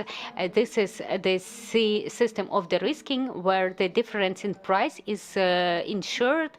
So international partners are actually investing their funds to fix a certain price for the electricity, so that more investors would be eager to invest to the solar generation and other kinds of generation. And also Ukraine facility, last year it was taken decision that 150 million euros will be invested in this program, and we hope that this tool will start working this year as well. It is this was briefly about the renewables. It is very important for us in terms of maneuvering and additional capacities, because first of all we need to resume the generation that we have lost, and we need to focus on maneuvering capacities and on the storage capacities. All of you know that World Bank is conducting annual assessment RDNA as the consequences of the damages as a result of war, and they have assessed that we need $90 billion to rebuild and modernize the energy sector. We have to identify the key priority sectors, and according to that we are going to prioritize to make priority concerning our investment projects. There are also projects on the manpower to implement this project and to service and to administrate, manage this new energy system. We have been talking with our German partners that we do need their assistance in training for our employees, and we want to start new curricula in our educational institutions to train new professionals professionals in this sphere. We need people that will be good experts in these issues, that will be able to repair and to service this kind of equipment. And we need to prepare a good specialist in this sphere. So we are now discussing this together with Siemens and other German companies that are supplying this kind of equipment. How can we train these specialists? And I hope that this will be a very cool pilot project together with GIZ and German government to start this training, reskilling courses and educational programs. So this is my last slide. So I will be happy to answer your question, and I would like to say thank you again for the invitation and for having this event on annual basis. Thank you very much. Thank you so much, Valentina. And I think this is a perfect introduction into our panel because it shows, well, of course, the case for action, the investment needs, and also some ideas on how to address this. So also, dear panelists, of course, feel free to refer to some of what you have now heard from, let's say, the government side. Now, having looked at the Ukrainian starting point, so to speak, I would like to shift our focus to the German side and would like to invite Cyriac to share with us his thoughts. Cyriac, you are deputy head of the unit within the German Ministry for Economic Affairs and Energy, and also in your capacity responsible for the German-Ukrainian Energy Partnership, which is actually organizing today's Energy Day. So you have also previously worked for many years here in Kiev, know the sector very well. If you look at the German side now, if you look at German companies and their appetite and to invest into the Ukrainian renewable sector, how do you assess it? What is it that you feel, and what is the opportunities that you see maybe here? Thank you, Miriam. Thank you for the opportunity for being here actually on the ground. You've heard it from Mr. Steffen and Mr. Klutik. They would have loved to be here today as well. And I feel extremely privileged to be amongst you and with this beautiful spring weather after this most horrible winter. Actually, especially in this context, I particularly liked your image of the Ukrainian wheat field, so I might go spinning around that a little bit. And if the seeds that are in the soil right now are the potentials that are around renewable energies and similar topics like biomethane, then basically what we're missing or what we're waiting for right now are the gardeners that are basically going to make these seeds grow into strong trees, the gardeners being the investors who will actually leverage those potentials and build up the needed renewable capacities. The good news is we are not starting from nothing, far away from that. Deputy Minister Moskalenko showed some figures at the beginning about what was already there before the beginning of the war, and actually most noticeably the noticeable amount of capacity that has been built since the beginning of the war. We have to keep in mind that in 2022-23 there was a big push, not on the usual level of big capacity PV, BESS, and wind, but this was actually a dynamic that was driven by communities and NGOs themselves with the support of the international partners and Ukrainian authorities. But I think this shouldn't be overlooked because this set the stage for what is coming now, and I think also proved to everybody that renewables really have a role to play in bolstering Ukrainian energy security on the one hand side, and on the other hand side, leverage economic potentials that are much needed to revive Ukraine's economy in the current situation and also in the future. And what we see right now about the German investors, the international investors that are needed basically, because this can't all be done with public money. We need to leverage private investments. We need the private sector to be able to get more involved in the reconstruction of a better and more resilient Ukrainian energy sector, also based on renewables. What we see is that the dynamic is really on our side. We see that some of the usual suspects that are present here today amongst us have very concrete plans for investments in PV capacity, in wind, We see also other sectors like biomethane that are seeing a real push, also driven by some political discussions in Europe and the next steps in our energy transitions. I'm referring to biomethane exports, for instance. Actually, there it's interesting to see that German companies are really crucial and central in the capacity, in building up the capacities.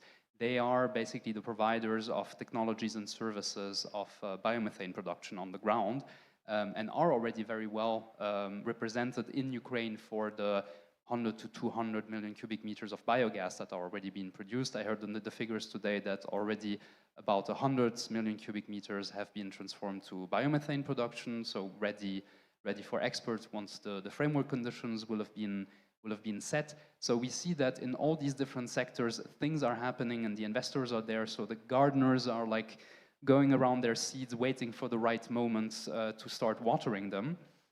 There's also other sectors looking to renewables. We see that the modernization of district heating is also starting to attract the interest of foreign investors. So there the energy efficient renovation of district heating, the implementation of a geothermal-based solution, all that basically is potentially very promising areas to get involved with, which Germany has a lot to offer. So to wrap it up, we see that the investment in there, the momentum is there.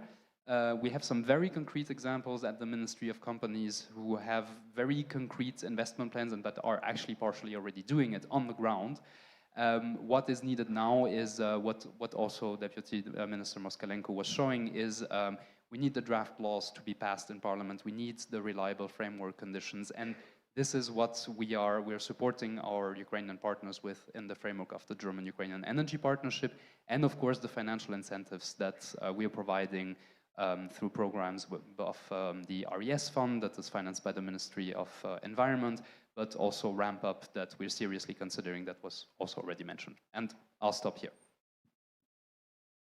Thanks so much, Syriac. And again, I think you have given us a few buzzwords that we can very well use for the subsequent part of the discussion as well. Because you also mentioned some sectors that potentially are of interest for German investors. I would like to continue with you, dear Anastasia. Anastasia Vereshinska is CEO of the European-Ukrainian Energy Agency. And Anastasia, you are of course in constant dialogue with your member companies. And I would like to understand a little bit better what it is that you hear. These companies are of course also coming out of a terrible winter themselves. So I was wondering, how do they perceive the impact on, let's say, the appetite to invest into renewables from their perspective, from the Ukrainian companies and European companies' perspective? And the question then also on how do you assess the current momentum? Did the winter change this appetite for investments? Has anything changed? Were they already on that side before? What do you think about that? Thank you very much. First of all, I thank Germany for organizing this event for so many years already, and that has become a platform for very concrete discussions. So I'm really happy to be here and contribute to that.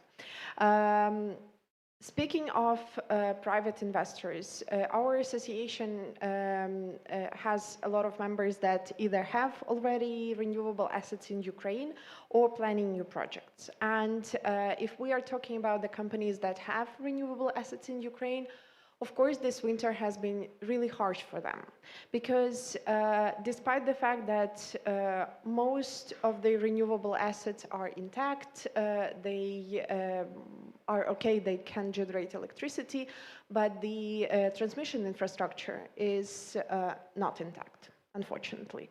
And a lot of substations in different regions have been attacked. And that's why a lot of renewable generation is not working now. So this electricity is not being generated despite the fact that these power plants are in a good shape and they could do that.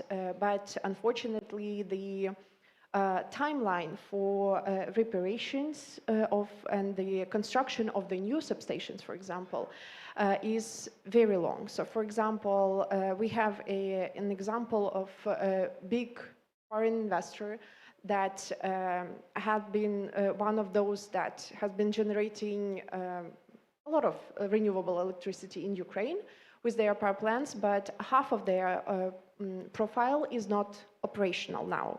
And we are talking about hundreds of megawatts of capacities. And that is because several substations to which they were connected, they have been destroyed. And now this company is supporting the owners of the substations, which is Oblenergo, Ukrenergo, Ukrzaliznytsia, and they also have their own substation. And the problem here is basically there are several of them. Firstly, in order to repair this equipment and order this equipment, they have to wait for up to a year or maybe like 6-8 months, which is a lot for a company that is earning money from selling and generating electricity. That's first thing. Even if they will, and they will install this new equipment, they have to protect that. There are no financial instruments for private companies to protect this equipment if they own the substations. The state-owned companies, they have some access to the funds from IFIs, for example, to do that. Of course, we have the Energy Support Fund, which is operating, but I would say that they do not have enough capacities to cover all the needs that exist in the energy sector as of now. And we have to keep in mind that this fund, unfortunately now, they do not have a lot of equipment in stock. So we want to start this discussion with the donors, and we're talking about that with the ministry already, that the fund probably will have to change this, its approach to procuring equipment, and probably they have to be more proactive. And I would be more than happy to talk more with Germany as a big donor of this fund about that, because next winter will be harsh as well. And we want to keep track on that. We want to make sure that private companies as well as state-owned companies that control the grid, basically, they have everything to be prepared for new attacks, because obviously they will not stop. If we're talking about the appetites, well, I will be very modest as of March 2026. Because we had members that were planning pilot projects with storage. And unfortunately, due to the attacks of the substations are not working, they cannot connect their storage to the substation, and that's it. And the pilot project with storage, for example, that could be co-located with a new generating facility, is not happening, at least now. Probably they will do that, but in a very delayed timeline. So we have to keep in mind that everything that happened on the security side in this winter is affecting the investment decisions that companies are making, or they are reviewing a bit their decisions for the future. But of course, even here in the room, we have the success cases of the project that will be implemented. They are attracting funding, and they will be building new projects. And storage, for example, is a great example. Storage has been developing despite all the odds. So that's why I do not want to be painting very grim picture, but there are some real issues with the protection of the equipment that we have to take into account. Thank you. Thanks a lot, Anastasia, and also for highlighting, I would say, the risks that even in these times when one could assume, of course, an uptake and also an increased interest in renewable energy, it is still about the systemic approach and, of course, about looking at the grid infrastructure for allowing this. Yeah. So also linking it maybe to what Valentina said at the beginning in terms of, what the case for action is. There is, as far as I understand, also plans with respect to the energy strategy, yeah, and the revitalization and update of it. So to include all of that into that.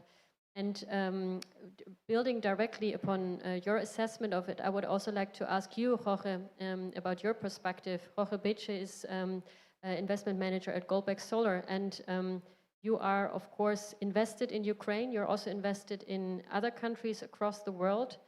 You have been active here for many years already, and I would like to understand what is it that made you come to the Ukrainian market? What is it that made you stay also during the last years? And maybe also reflecting on what Anastasia just shared, is that also an experience that you had now over this winter and maybe also the previous ones? How do you assess these, let's say, systemic challenges also with respect to grid connection? Oh, thank you for the opportunity to speak here. Happy to see a lot of familiar faces. We've worked with Cyril, we've worked in Anastasia, we've worked with KfW. It's definitely a joint effort. To go back to your point about our experience in Ukraine, yes, Goldbeck Solar is a very international company. We're present in over 12 different countries, from Latin America, Europe, Kazakhstan, and we decided to enter the Ukrainian market a couple of years ago, actually. So we are an investor that came after the start of the full-scale invasion. So I think the question about why Ukraine becomes quite relevant. Anyone can see that Ukraine is going to be a huge energy market. We require to rebuild gigawatts of power. We heard in the earlier panel, in the 90s we had 55 gigawatts, now we have 10. And our peak demand in the country is, I think, 15, 17. So we can see that there's a huge gap that still needs to be bridged. Us, as a German investor, decided to come into Ukraine for a variety of reasons, but apart from the clear that it's going to be a great opportunity, is why Goldbeck Solar? We are an international company. We have experience working in many different countries. It's challenging to be able to be successful in different jurisdictions where the legislation is different, where the language is different, where the culture is different. I think this plasticity that we have allows us to be well prepared and suited to enter a new market like the Ukrainian one. Number two, we have vast experience working with DFIs. We know, our colleague from the Ministry of Energy showcased that it's going to take 20 billion of euros private investors. That's a huge amount of money. Where is this money going to come from? We all know that it's going to be pioneered by DFIs. We have experience working with DFIs in Kazakhstan, in Poland, and well, if you look up our activities in Ukraine, you'll see we have a equity partnership with EBRD in Ukraine, the first one they've done after this full-scale invasion. This also positions us particularly well to be able to channel those funds. And lastly, we are committed to renewable energy. We see where it's going, and to link to what Anastasia has said, we haven't left Ukraine. We are not thinking about leaving Ukraine. We're here. We're still going to stay. We're committed to the country. We're committed to deploying over 500 megawatts of power. And you mentioned batteries, and this is where we see the key aspect in the market unlocking. Yes, a lot of our partners are suffering curtailment during disconnections. This is where batteries can come in and really, really play a key role in not only providing backup power, but also allowing the system the flexibility that it needs to go through stressful times like the ones we are now. If we continue to suffer systematically from curtailment, yes, you can bridge this 1, 2, 3 months, 6 months, a year, like in their case. But eventually, something's got to break, no? So this is where we see that quick deployment of battery storage solutions is a fundamental key to unlock renewables in Ukraine. And to this is where we're running a little bit into problems in the sense of vacuums in the legislation where hybrid interconnections are not contemplated. I think it was also mentioned in the slides where there's a reform or proposed draft to the law to allow hybrid connections, but unless we are quite swift in solving that problem. It's a problem we are here suffering right now, that it's impeding us from continuing deployment of capital. Unless we solve those issues, we're gonna see that, yeah, next winter is gonna be rough, but we need to be ready to hit the ground kicking once the next spring comes to really deploy a large amount of capital. Thanks so much. And talking about capital, of course, and about finance institutions, I would like to switch to Thomas Eisenbach, who is head of division at KfW and in charge of the energy and natural resources topic. And I think, Jorge, you already named a few, let's say, synergies or points where indeed there is a need for finance institutions to come in to pave the way and pave also the market for developers and investors. Thomas, KfW is of course active not only in Ukraine but also in Germany, accelerating energy efficiency topics, but of course also renewable energy. So if you look back at the track record that KfW has, what you're doing in Ukraine, what would you say is the main key takeaways or messages from how to pave this way, how to accelerate renewables? Thanks a lot, first of all, also for this opportunity to speak here. Starting with the experience in Germany. Germany, of course, under completely different circumstances, also faced this challenge to move from a centralized fossil fuel system to a more decentralized renewable system, and also faced several challenges there. So, take your example, also some seeds had to be planted also in Germany at the beginning of this path. And KfW, as the public development bank of the German government, tasked also KfW to support this transition of the shift from in this transition. And there KfW worked in mostly three different elements. One was the work with the private households and providing also finances opportunities for the private households, also the business level, and also the municipalities. And these are also challenges I think we face also here in Ukraine, also these different levels of where you can engage as a financial institution. There, KfW, tasked by the German government, developed different kind of financial instruments, starting from grants, also from subsidized loans, also to guarantees, to allow these partners to overcome the burdens you have at the beginning of a transition and to go into these new renewable energies. On the household levels, these are mass programs also deployed through the private banks, and they're offered grants but also subsidized loans, for example to heat pumps, but also to renovation of buildings. In other sectors, on the business level, it's quite a broad level, from large-scale wind parks but also to more smaller renewable solutions. Their guarantees played an important role because at the beginning of a transition, the risk is perceived as very high for banks to go into this. So some guarantees were taken to overcome this risk. And also municipal level also was involved in this transition, and KfW also offered tasks by the German government instruments for municipal enterprises to offer also soft loan programs to modernize system, energy efficiency, and renewable energies.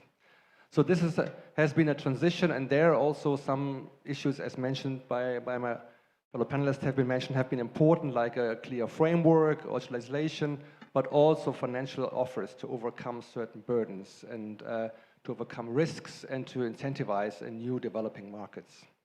If you now come to the Ukrainian example, also Germany and tasked by the German government, KfW is also active in different fields. One field is the field also of renewable energy. We discussed already the Ukrainian Support Fund. Also, they're tasked by the BMWE. KfW is also facilitating funds through this mechanism, which involves also renewable energies, as we have been discussed already before. There are still some tasks to be done to make it quicker and faster, but also there are substantial amounts of investments have been taking place also in renewable energies, also repairing wind and hydropower projects which have been damaged, and also looking in the future into solar and wind energy. The other task we discussed, has been discussed also, is then the transmission sector.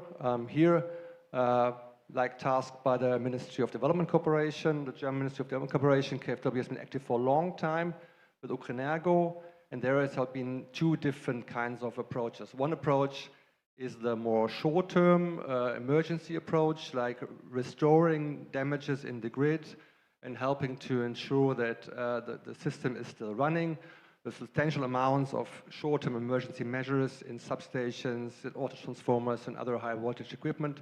But the second thing is also looking into the future.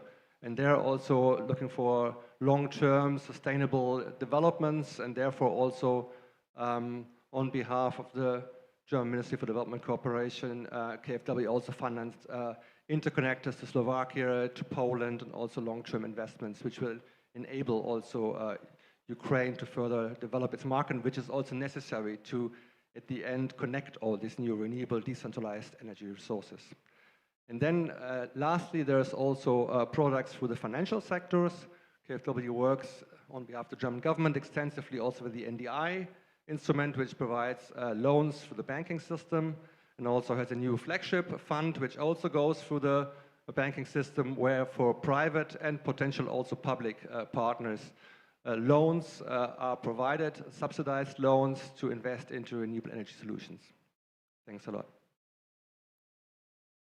Thanks, Thomas, for completing, I would say, this picture and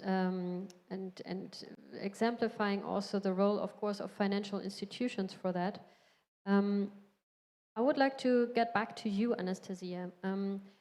Valentina also outlined at the beginning, and some of you have referred to that, of course, the most recent legislative changes that have been approved this week by Verkhovna Rada and signed by the President.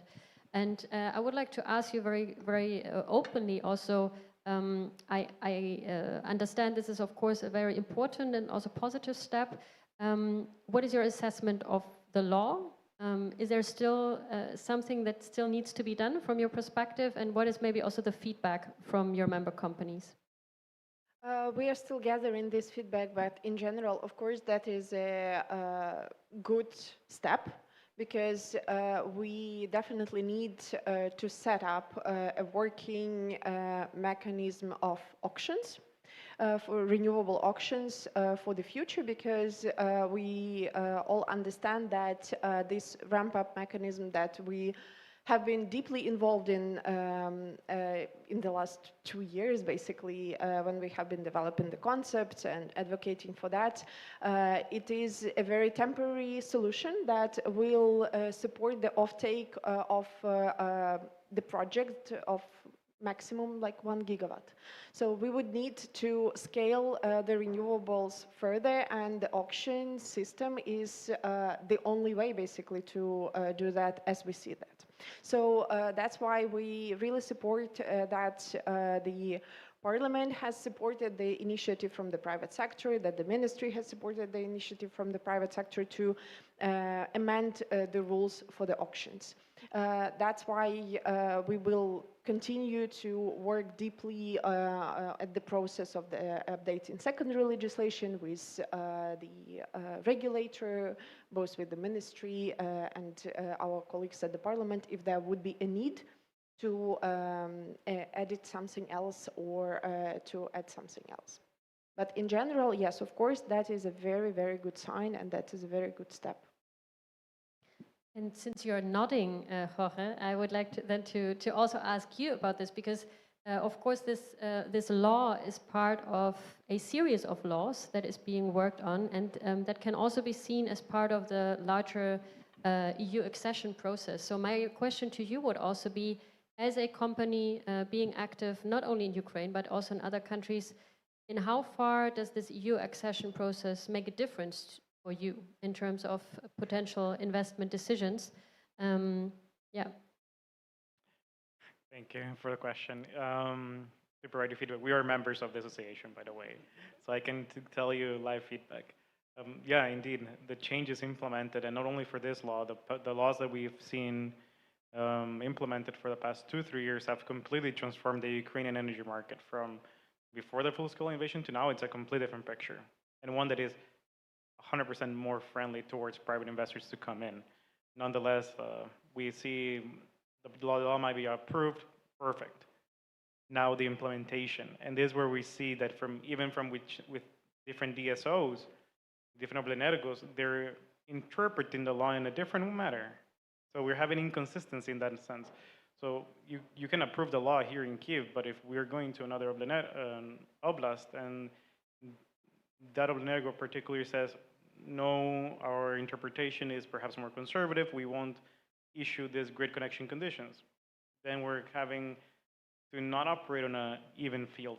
And that's one comment. And then to your question about, or comment about European integration, indeed, the higher the integration, the easier the business is for us. Ukraine is, despite being a largely digitalized society, still has legacy business practices that can be burdensome, bureaucratically speaking, language speaking, and this requires human capital that is finite. You know, human capital we see in Germany, every single German company is basically struggling to find personnel. So from a German company, we can say that we can only dedicate X amount of people to a specific market. And if it's gonna take more hours to do business in that market, it's gonna limit how efficient we are in that market. And in the Ukrainian context, again, technical expertise is limited, and we're completely stressed to the point that having higher European integration that can make business easier, homologization of procedures of standards will make business easier and more efficient. So definitely something that we welcome, especially with one of the slides mentioned the guarantees of origin. Definitely something that we are keeping a keen eye on. So I guess definitely good timing that this law was approved before our Energy Day today, so that we have good news to discuss. Now looking again a little bit at the German side, Cyriak, I was referring previously also to this position paper that was shared by the German Chamber of Commerce, AHK. Something that they have also called upon is increased support for pilot projects co-funded by German federal ministries, enabling German SMEs to demonstrate their solutions in Ukrainian energy subsectors. This is something that is written in this paper. And I was wondering what your reaction be towards that? How do you see that? Well, it makes perfect sense. I mean, we are in constant exchange with our colleagues from the energy community for the German Chamber of Commerce, so I'm not completely surprised by that sentence, and we very much support it. I would say that Germany is already doing quite a lot to try to not just help the Ukrainian renewable sector develop, but also really to attract German investors. We see a big difference between the companies that are already on the ground, that are finding the pragmatic solutions that the CEO of Bayer has been referring to, that companies such as Golbeck Solar are finding to basically expand their already existing portfolio and are really working on these nitty-gritty details, like the issues with the different Oblenergos in the communities. But for us, the real bottleneck seems to be to help the companies that are not present in Ukraine yet, because on the framework conditions for the companies that are already on the ground, I think we have a very good working relationship with the Ministry of Energy. And yesterday we spent a lot of time, really a lot of time actually, with the new team around Energy Minister Schmihal, to discuss what the German energy partnership can do to help the Ukrainian government work on the massive front load of reforms that is still to come with the ongoing EU integration process. But so basically to focus on the companies that are not there yet, that are having like half foot on the door, trying to find the way in, trying to find the right solution to the right project for them. Well, there is the whole set of instruments that are there to support German companies in doing investments abroad that has never stopped since the beginning of the war. I'm mostly referring to our investment guarantees. But we're also developing new sets of tools. Last December at the German-Ukrainian Economic Forum that was mentioned before by our State Secretary, I believe, Ukraine Connect, it's a cheap loan program by a sister company of KfW actually, which is supporting exactly smaller to medium projects in Ukraine by German investors with some very attractive loan conditions. And it's also explicitly open to energy projects, as the colleagues might know. And of course, as I already mentioned before, we are looking into the instruments that are developed by the IFIs for the larger scale projects. So ramp up was mentioned before. Let's just say that we have a keen eye on that. Basically by the combination, by piecing all those pieces of the puzzle together, we are quite confident that this is basically what is missing right now to really get the seeds growing. Thanks very much, and also for referring to my seat picture. Much appreciated here. Thomas, also for you, I have a quote from the AHK paper, which is indeed very much related to what Cyriac was now outlining, because they also call on expanding the concessional loan lines from KfW for German investors investing in Ukrainian energy infrastructure projects of different scales. So what is your reaction on that? Yeah, thanks a lot. Yeah, I think it's important for Ukraine as for other countries also to have a wide variety of different kind of offers, financial offers. KfW, just as an example, has these different offers, like Germany is offering. One is the KfW Development Bank, where I'm working for. We are providing concession loans, but mostly to the public sector. Yeah? So like we support like state-owned companies, the government, state entities. But as Cyriac mentioned, we also have subsidiary DG, which is explicitly for the private sector, and they have already different programs under preparation for Ukraine and can finance German investors, also Ukrainian investors, yeah, and projects here in Ukraine. And of course, they're looking also on guarantee schemes and on co-funding, but there would be one institution. And the third sister we also have is the KfW IPEX Bank, which has also been active in Ukraine for a long time in the past, and is also looking again here mostly to the private sector. And the same applies also to other international institutions. I mean, they have also others like EBRD, like the World Bank, IFC, who also look on these institutions. For all these institutions, of course, the framework's also important, yeah, regulatory framework, legislation, and also risk mitigations. And therefore, like, we also look very much on this ramp-up mechanism, which could unblock a lot of investments which have been waiting for a long time, because it would cover some of these risks. There could be also other de-risking mechanisms which are important, and I think it's also important not only look at the public institutions. I think for this huge task of decentralized energy, also private capital is also important, and also to find mechanisms that allow also, together with the public institutions, with the IFIs, also private banks and investors to provide the private funds to finance these investments and unlock them, because we do think that Ukraine has a lot to offer, especially in the energy market. Thanks a lot for that. And Valentina, I would like to ask the last and probably most challenging question to you. If we look at, I'm joking, yeah? And all the questions were of course challenging, but to look into the future and to the crystal ball a little bit, if you look at 1 year from now, what would it mean to have succeeded on accelerating renewables, in a sense of what would be your vision of where we stand in 1 year? Це не те, що challenging питання, це воно таке важке, тому що ми не знаємо, що ми This is not a challenging issue. It is quite tough because we don't know what we are going to lose in a year, but we clearly understand we are going to build in a year. Though it is very difficult to foresee something. What I can tell for sure, we are going to have more distributed generation till the end of year. We are going to install more of 1 kilowatt additional capacities of distributed generation. It is very important element for the general energy resilience, but also for the resilience of each region, because 80% of this capacities is an important element of energy supply to the critical infrastructure facilities. We are sure to have a bit of new wind and a bit of new sun.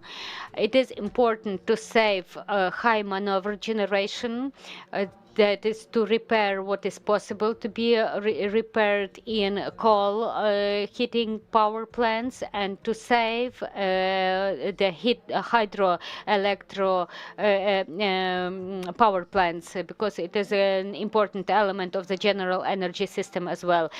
In optimistic scenario, we are going to have everything what we have now, plus 1 gigabyte of distributed capacities, and plus some amount of renewables. But we cannot certainly say what we are going to lose next winter, and we cannot guarantee that we are going to have more balanced systems that we have today. So it is very optimistic scenario. We have to protect what we have, and we need to build up new capacities. So thank you. Also for closing the loop to the discussion that we had previously, since we still have 5 minutes, I would still have one closing question to all of you, and referring to a little bit the same question.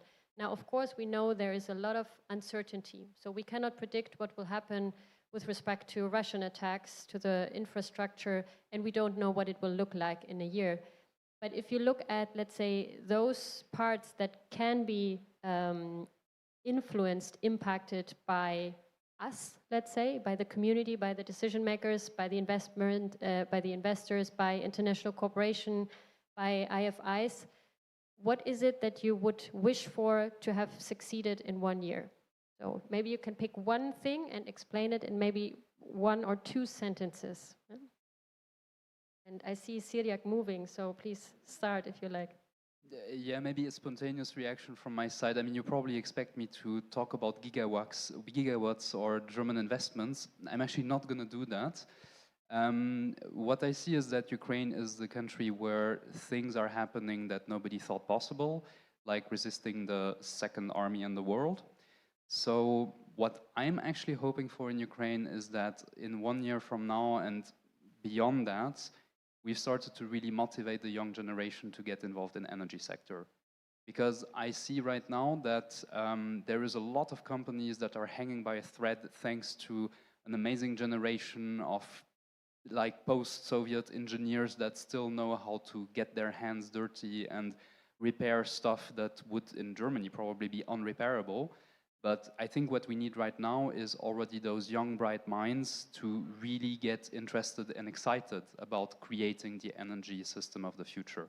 And so I'm hoping that what we're trying to do here to push a little bit this narrative and to start the discussions between the stakeholders, that goes beyond basically and not just stays in this room where we've had many similar discussions, but really spreads out, and that the people at Mohila, but all the universities, the polytechnical universities in Ukraine, and also the technical jobs, that people really get excited about this area, understand that it's not just emergency, it's also about creating the future of Ukraine.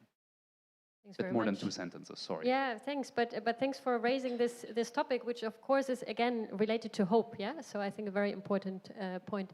Anastasia. I think that it would be a great success, for example, in a year that we would have a stable energy system first. I'm trying to be very realistic, okay? So having stable energy system, having a well-protected distribution infrastructure, which is an issue now, having well-protected equipment at the power plants that will be built in the future, because they will definitely need that. Secondly, I think it would be a great success. For example, we were talking about biomethane, but we have skipped this political issue that still exists in Germany and at the EU level with the export of Ukrainian biomethane. So I think in a year it would be a great success that Ukrainian companies would be receiving a green premium for green biomethane produced in Ukraine. And of course, we can talk after that about new capacities, new investments, and so on, because without, for example, stable and well-protected grid, we cannot realistically talk about new capacities being built, because if this electricity cannot go to the consumer, we have a problem. And with biomethane as well. It is a great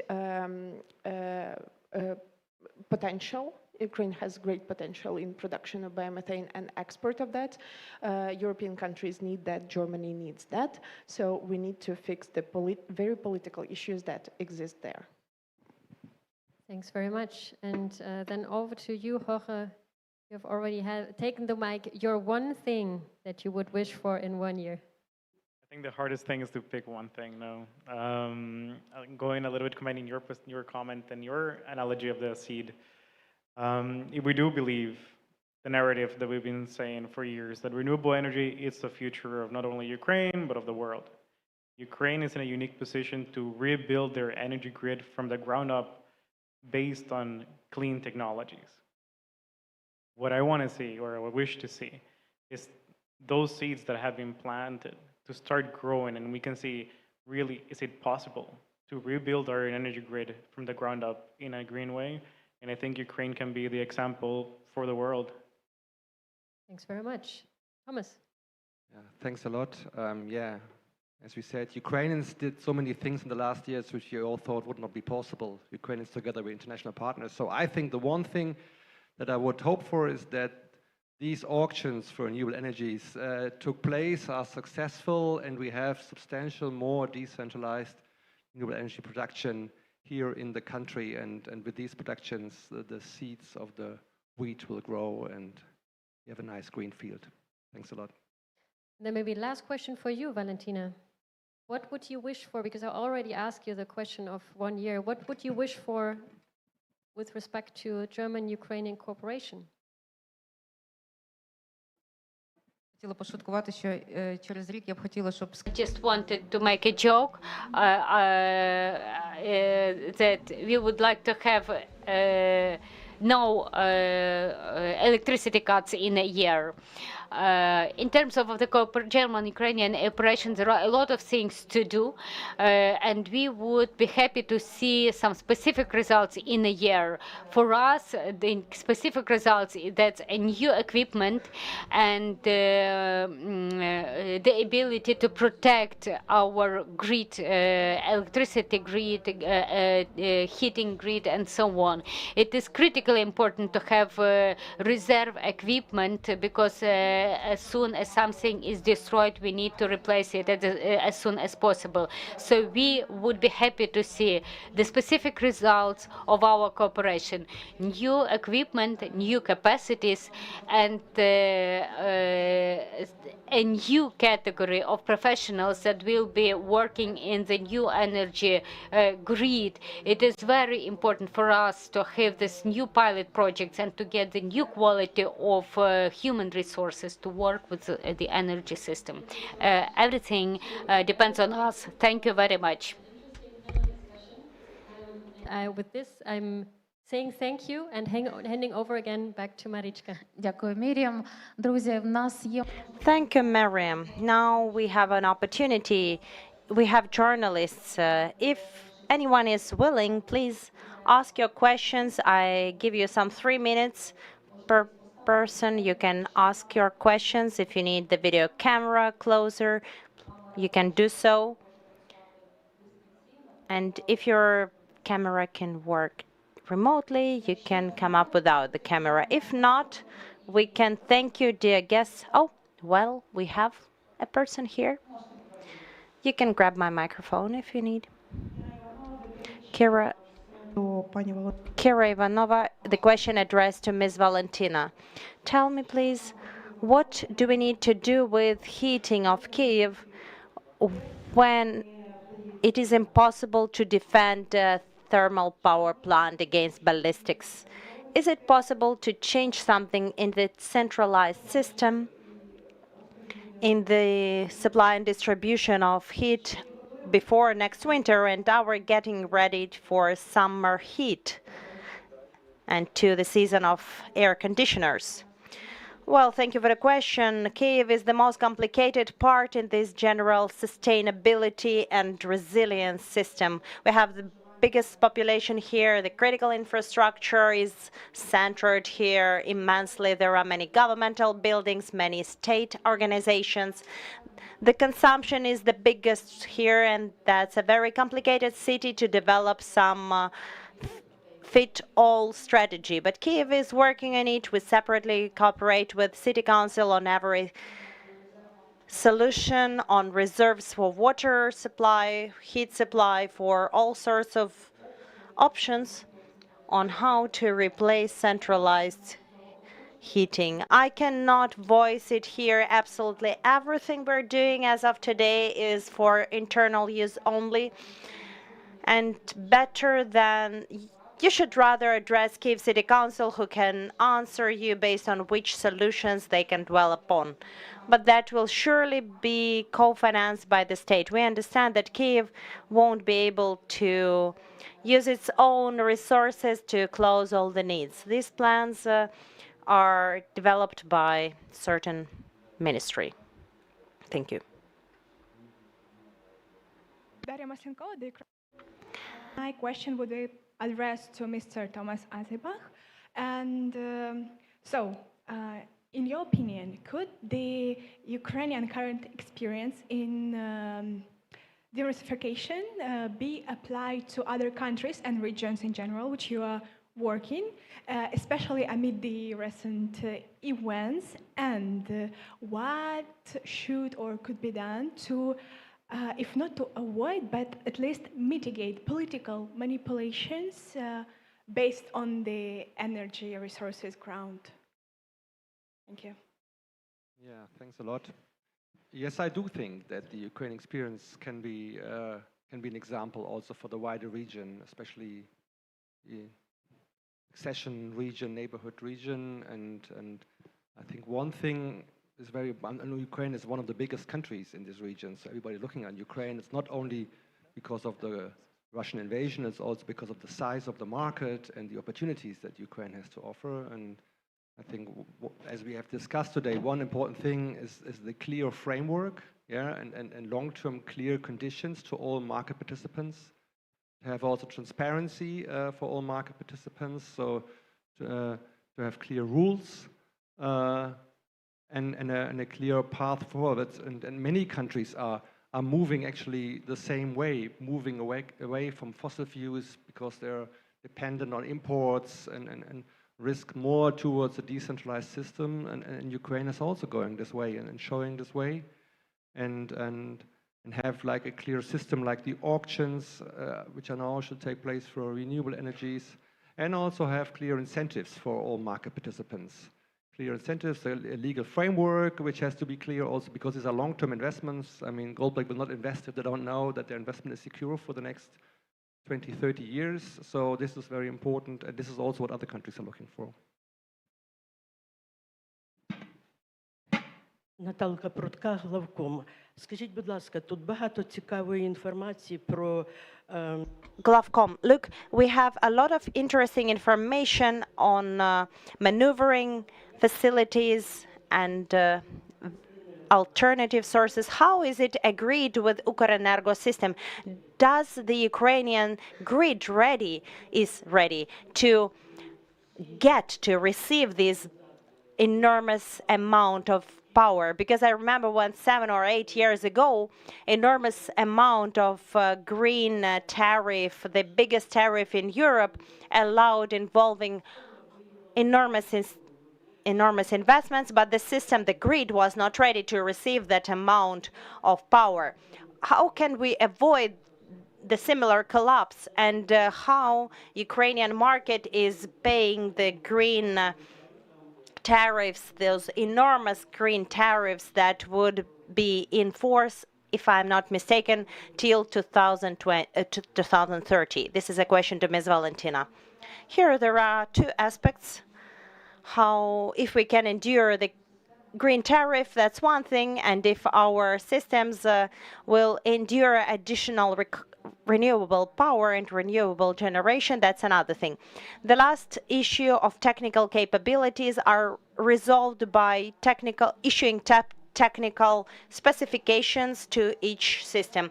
No new windmill will be built without meeting the specifications from Ukrenergo.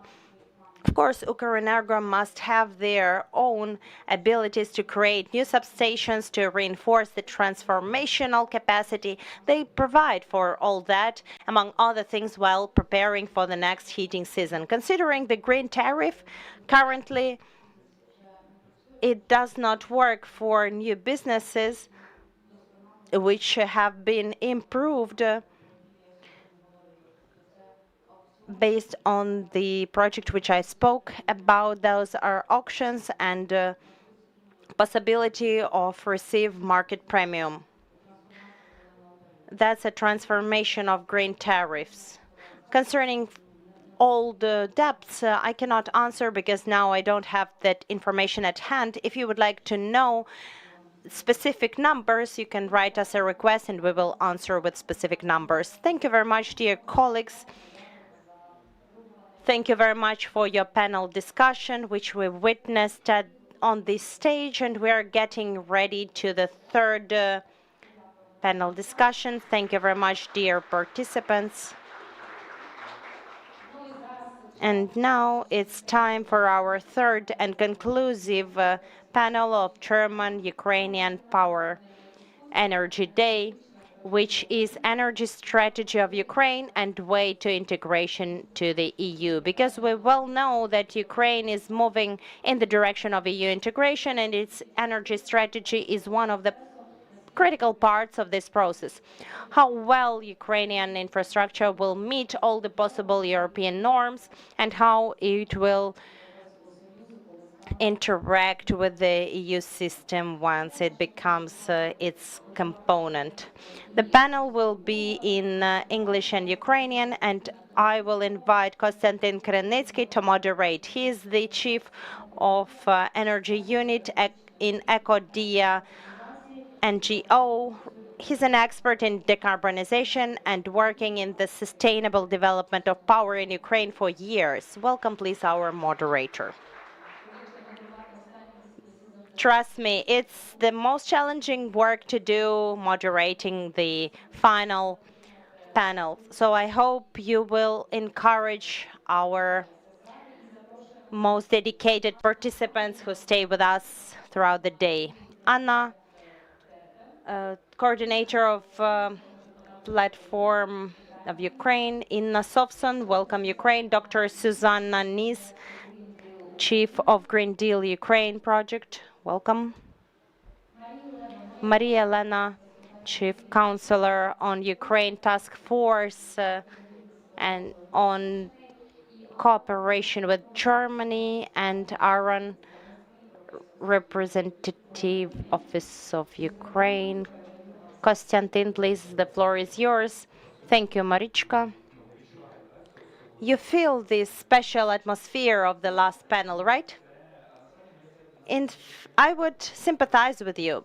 No, people are more relaxed, so the discussion can be even more heated and interesting. This panel will be more visionary because the first panel was more about this winter, how we endured it, and the specific steps and actions that could be taken, and somewhat theoretical and practical. Second panel was about the perspective of businesses, and the third panel will discuss in general, does Ukraine has the vision of the future which we try to achieve? So we have many strategic documents.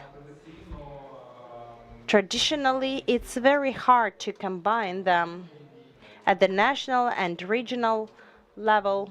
That's why the key question, while we are walking toward the EU, we need to do specific reforms, but the better way to do that is unknown. And when you start working with such a visionary thing, it's a bit counterintuitive, because living through this winter, it's a bit hard to think 20 to 30 years forward. Now we have a chance through our way to the EU and through specific support. Now we need to think, well, how are we going to develop ourselves? And if this vision will be all around, if it will provide a general idea of our future power system. in 2040, 2050, and so on. So now I wanted to start with Ms. Anna. You are very much into the context of climatic and power policies and documents in Ukraine, as well as at the level of the EU and in general in the world context. And of course, nowadays, many things are being spoken. Build back better. It's a very handy word. So build Ukraine back better. How is this vision viewed, and can Ukraine be able to fulfill the obligations in terms of climatic impact that it overtook? Because some things are positive and we need to proceed in that way, or maybe someone's lacking here. Thank you, Konstantin. Thank you for inviting me. As far as the panel is called the Power Strategy, per se, it's a document that some people have heard of, but few people have seen it. If possible, I would like to add some interactive things as far as these people have endured till the very end. I would ask those who are present here, does Ukraine need, as of today, a new energy strategy? If you think so, please raise your hand. Needs a new energy strategy? If yes, please raise your hand. Nobody is judging. So a few people raised. I think it's like 30% maybe. And those who said yes, do you think the strategy has to be a top-down document or bottom-up? So I will ask, do you think the energy strategy should be a document written as a top-down document, so national level that goes down as implementation to the local level? Okay? Yes? And do you think the strategy has to be a bottom-up document? Bottom level, raise to the upper level. Я перепрошую, я щось англійською, потім українською. I beg your pardon, I switched to English. Do you think that the strategy must be written at the national level and go from top to bottom? If you think so, raise your hand. If not, vice versa, from local level to the national level, raise your hands, a bit more hands. Thank you very much. That's a short survey. I work with a platform Build Back Better. It's a platform that unites almost 100 organizations in the governmental sector from the entire Europe. Half of them are Ukrainian and half of them are European, working on rebuilding Ukraine. Last year, we issued a document entitled Roadmap on Sustainable Recovery of Ukraine. And this document outlines the power sector, describing what needs to be done, specific reforms and policies for the nearest couple of years to make sure that the recovery in power system is sustainable. We don't speak about the new power strategy, energy strategy, because we well understand that many needs as of today are very updated and not relating to strategic planning. I mean, very long-term planning. But nevertheless, for the sake of interest and curiosity, I have chatted with a couple of experts in this room, and I asked them the same questions that I ask you right now. Does the energy strategy is needed? And if yes, what sort of it do you need? They had certain thoughts, and I would like to share these thoughts with you because they are really valuable. First and foremost, is the strategy needed? Those who work in this sphere understand that it's necessary because we haven't seen an energy strategy updated as of today. We would like to understand where the country is trotting to. And for businesses, of course, it's very critical to understand where to invest. Those are long-term strategies, and in energy sector, that's a very long-term strategies in particular, and the country could demonstrate where the state support can be working in specific sectors of energy. In general, there is such a need. And likewise, that's related to the need in industrial policy, because we have lots of different programs on supporting businesses, and the energy is very much linked to industry. So far, we don't have an understanding where we are going to. So, I hear that it's necessary, but people work even without it. Like, in general, we need it, but we can do without it. And here comes the next question. How, in general, can we plan anything whatsoever if we do not know what we have as of today? What do we mean? As of today, we don't have the basic thing which we discussed 10 years ago, accounting of heat, all 100% accounting of power. We do not know how much we consume. Exactly, we do not know how much we waste, and it's very challenging to plan with such a state of affairs. Of course, we need to understand that as of today, we need to understand what we have to plan something. Concerning the plan itself, it was my second question to you. It looks like in order to make sure the country is more stable, municipalities must develop their municipal power plans or energy plans, and there must be an approach to new strategic planning in the sphere of energy when at the regional level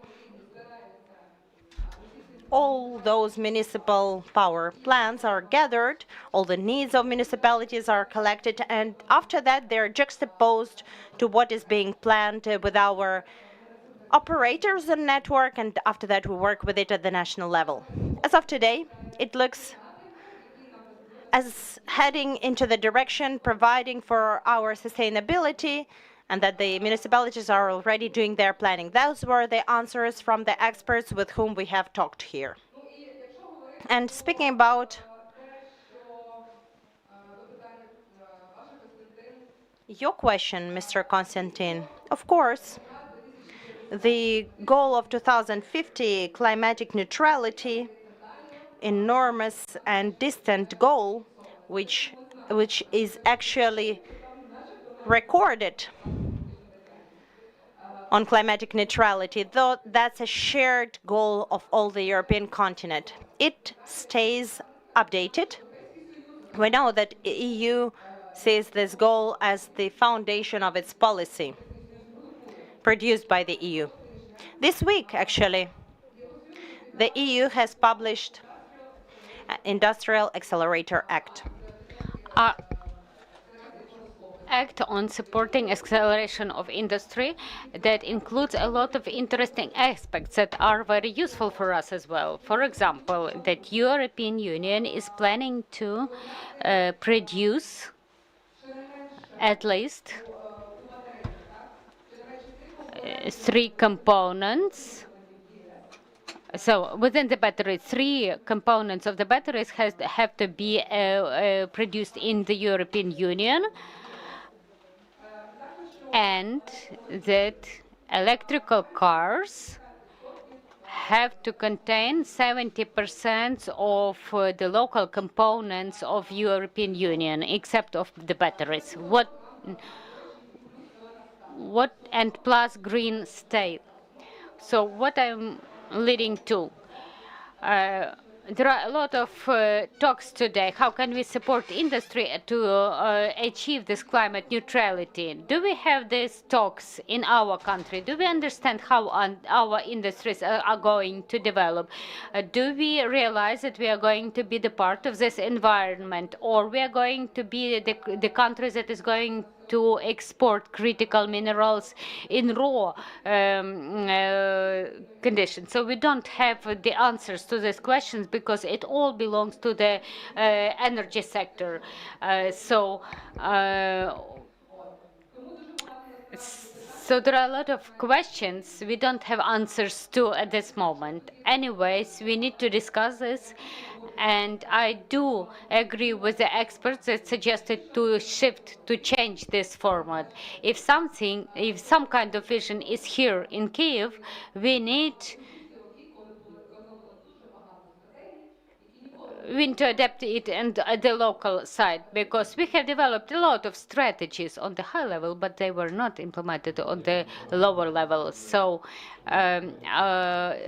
that's a very good point, that we do have a lot of documents, but we have no infrastructure to understand. And what is happening on the local level is not always synchronized with the state strategic programs. So, for example, Zhytomyr city is doing something for themselves, but they don't take into account what is planned at the state, at the level of state till 2015. So, I would give the floor to Mrs. Inna here. Thank you for being here. The role of Verkhovna Rada is crucial in terms of European integration. We need to adopt different European integration laws. So, being inside Ukrainian parliament and promoting the topic of energy transition, could you please describe the current discussions in parliament in terms of climate goals, energy goals?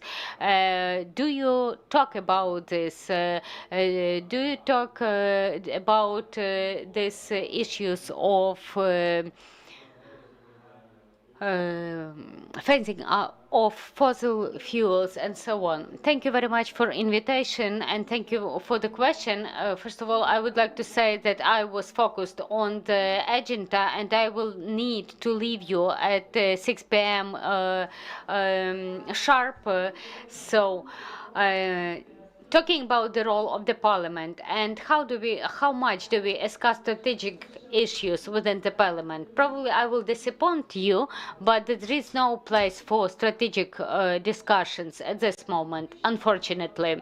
In fact, what do we observe within the parliament? Parliament usually reflects the discussion existing in society. The key questions raised in the parliament is the current state of things, current situation.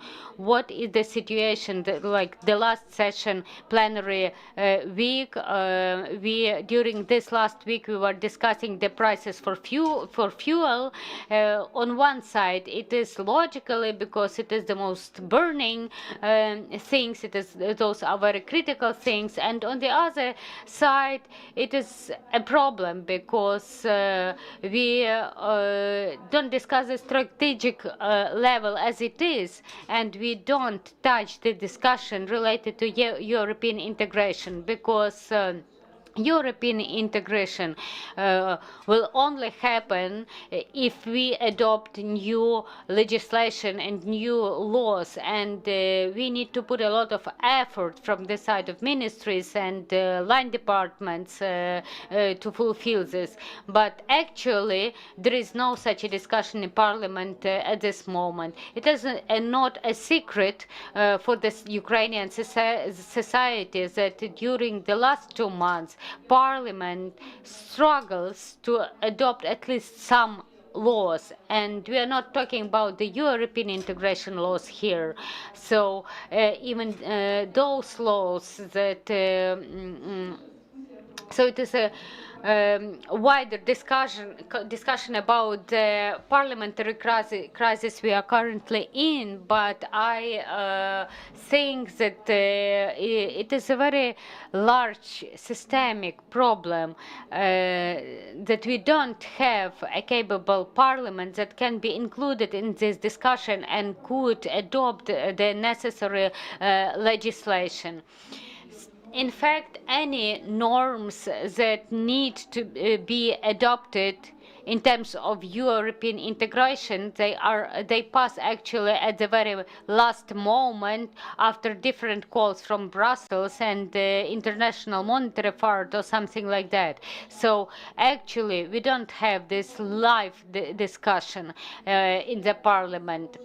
The only one thing what has happened in a positive sense, despite all these challenges, now with the new team in the Ministry of Energy, we have a very fruitful dialogue.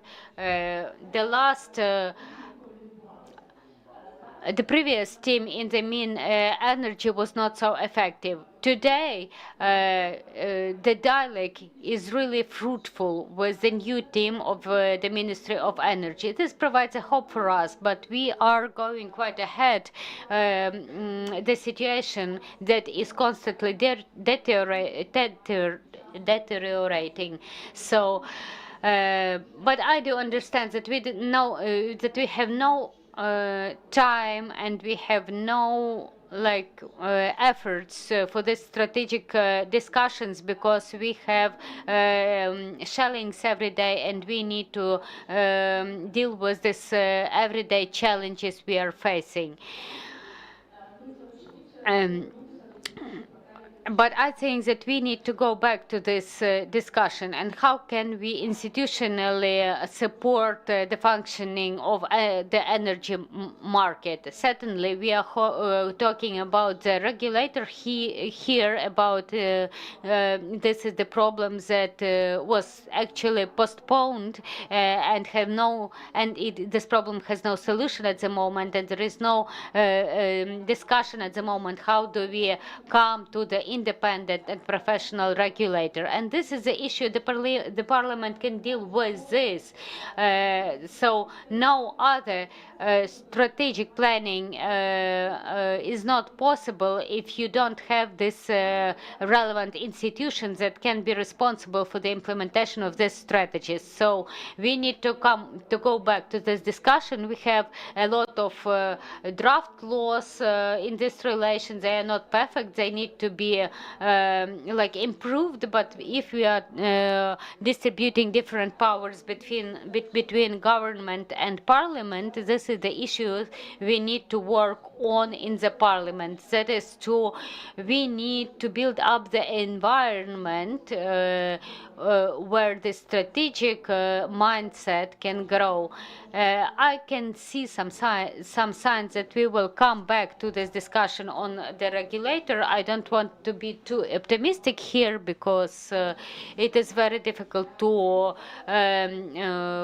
foresee something with our parliament, but it is in place currently. Concerning European integration and decarbonization issues, I will be honest, these problems are not even voiced in the parliament. The key question in parliament is what we can do to enlarge the energy capacity in Ukraine, and certainly those are the most acute issues we need to deal with.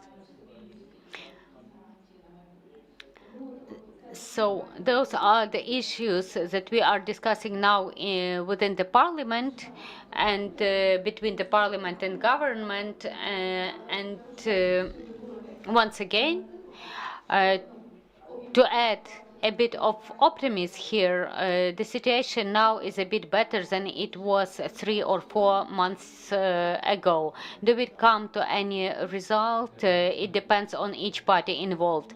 As a person from outside, when I see this European integration votings, it looks like interpretation exercise.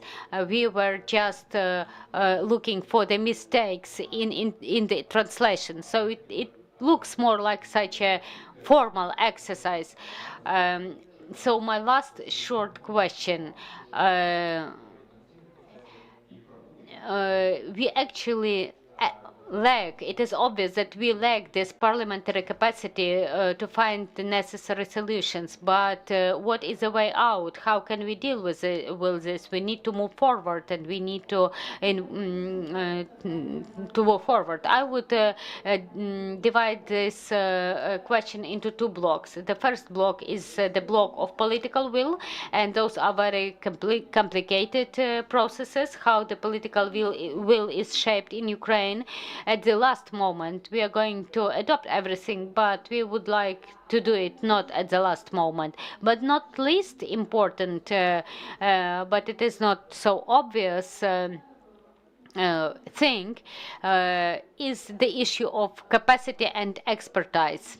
Capacity in having experts that can write and translate European norms from European languages into Ukrainian, experts that can do analytical work that can make calculations and so on. And we need to work with this. Susanna will share information on the initiatives that we have in this direction on increasing our capacities, but this is a systematic problem. Surya mentioned on the last panel that there is a lack of human resources. The youth is not involved in a technical sphere. The policy level, they are not involved, and it is a critical problem. We do lack on one side political will, but we also lack human resources capacity, because each European regulation needs to have high-level experts that are able to implement this legislation here in Ukraine. We need to have a good specialist at every secretariat, good ideas, and so on. Physically, we don't have people who are able to do this. It is also related with the salaries of state servicemen and with the conditions and so on. So this is so I would divide this to two blocks, like political block and this expert block, because this problem has to be addressed as well.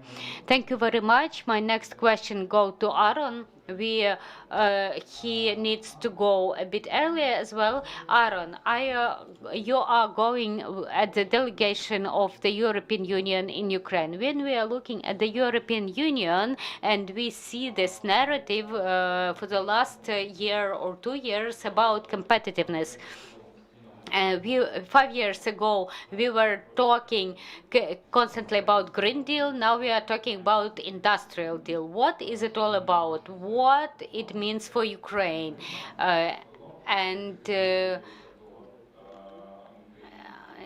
goal of European Union is to achieve the decarbonization level and so on. Thank you. Hello, thank you very much for invitation. I will proceed in English. Good question. I think I will build a lot on what the previous speakers have said, because indeed the EU is turning more towards competitiveness, which is of course clean, affordable energy and our own industrial base, building on local capacities and localized supply chains. But when we are looking at Ukraine, we of course have to take into account the war context, and that here in Ukraine, competitiveness very much means staying on the grid with the lights on, with the industry working, making sure that what is destroyed is either rebuilt or built back better, as we have already said. So what we see as the EU as a priority is to both making sure that capacities are available in Ukraine, but also to decentralize and build a new, more resilient grid simultaneously. I might sound like a broken record, and I feel like I've been to many panels where I repeated the same things, but to Ukraine, actually, competitiveness, there are some very clear reforms. It's the electricity integration package, which is a key deadline under our Ukraine plan. It was due in quarter 3 of 2025. It's waiting for second reading in the Rada. This law would enable European integration for the electricity sector, which is essentially the long-term way to ensure cheap, reliable energy. Adopting these laws, building interconnectors, additional capacity to make sure that import and export with European markets can grow further. This will be a key for the Ukrainian industrial base. Of course, Ukraine has great industrial capacities, and I think here competitiveness, building up manufacturing capacity locally, building on green technologies, this is very, very important. But this will not go without adopting these key laws. So what we are talking about, we are working also very well with the new team at the Ministry of Energy, also with the Ministry of Development. We are, as President von der Leyen announced, we are about 920 million will be our energy support this year through the Ukraine facility. But when we are mentioning this amount, we are also discussing governance improvements in state-owned enterprises, and also, as Ina mentioned, in the regulator, where the independence of the regulator would need to be significantly strengthened, and also about market reforms. So here we are talking about wholesale electricity price caps, which will need to be gradually phased out, and actually the electricity integration package also foresees the phase out of such price caps. We are talking about public service obligations, which will also need to be gradually phased out. So we need to move towards a gradually liberalized market. Of course, this cannot, I know this is a sensitive topic, and this cannot happen without an appropriate funding mechanism for vulnerable consumers who need to be protected. But we need to recognize that if we want to build a truly competitive industrial and energy sector in Ukraine, this can only happen with private investments, which can only happen if governance is improved, if the market mechanisms are improved, and if the key EU integration laws are adopted. So I think the conception of competitiveness in Ukraine, as I mentioned, is a bit different than it is in the European Union. But what I can say is that we stand ready to provide further donor assistance. We have our Ukraine investment framework, where we operate through international financial institutions. We have our grant support through the Ukraine Energy Support Fund, where we have contributed hundreds of millions, alongside with also Germany, who's I think the biggest bilateral donor. So we continue to help, but donor assistance on its own is not going to create a decentralized, competitive Ukrainian economy. So it's about these many factors that will have to come together. Yeah, thank you, Aaron. And I also saw that the EU helps in terms of EU integration with like projects, even where civil society could also apply for, like basically it amounted to CSOs helping our government to implement specific EU regulation and directives. And I think this also like shows that EU tries to help from different angles, be it from the state angle, CSO angle, business angle, so there are all different mechanisms there. Thank you. Thank you. And yeah, now I want to go to Suzanne, and I want to raise a very, for me, very interesting topic of, it's kind of tied to the European integration. These big words that Ukraine should become the energy hub of Europe. So we have heard for the past couple of years that, yeah, Ukraine should be the energy hub of Europe. But from your perspective, is this actually even the right framing to talk about that, and how realistic are such ambitions in terms of like scope and volume and like deeper integration, feasibility of this kind of steps, and most of all, European demand? Thanks a lot, Konstantin, for great questions. First of all, when you talk about energy hub Ukraine, you need to think what the hell is a hub. And typically it's like an airport, Schiphol, Frankfurt, I don't know what, and people come in, go out, and that's a hub. So when you think about Ukraine as a hub, you would think about the past of Ukraine, actually. You would think about the time, but then even you could also ask, is it really a hub? Ukraine was a transit country. It was connecting the eastern side, Russia, Belarus, with the West, and was for many, many decades a transit country for gas. 93% of the gas consumption in the EU was channeled through Ukraine. Is it still a hub when it's just a country with the pipelines, but not really contributing to that? You can discuss for a long time.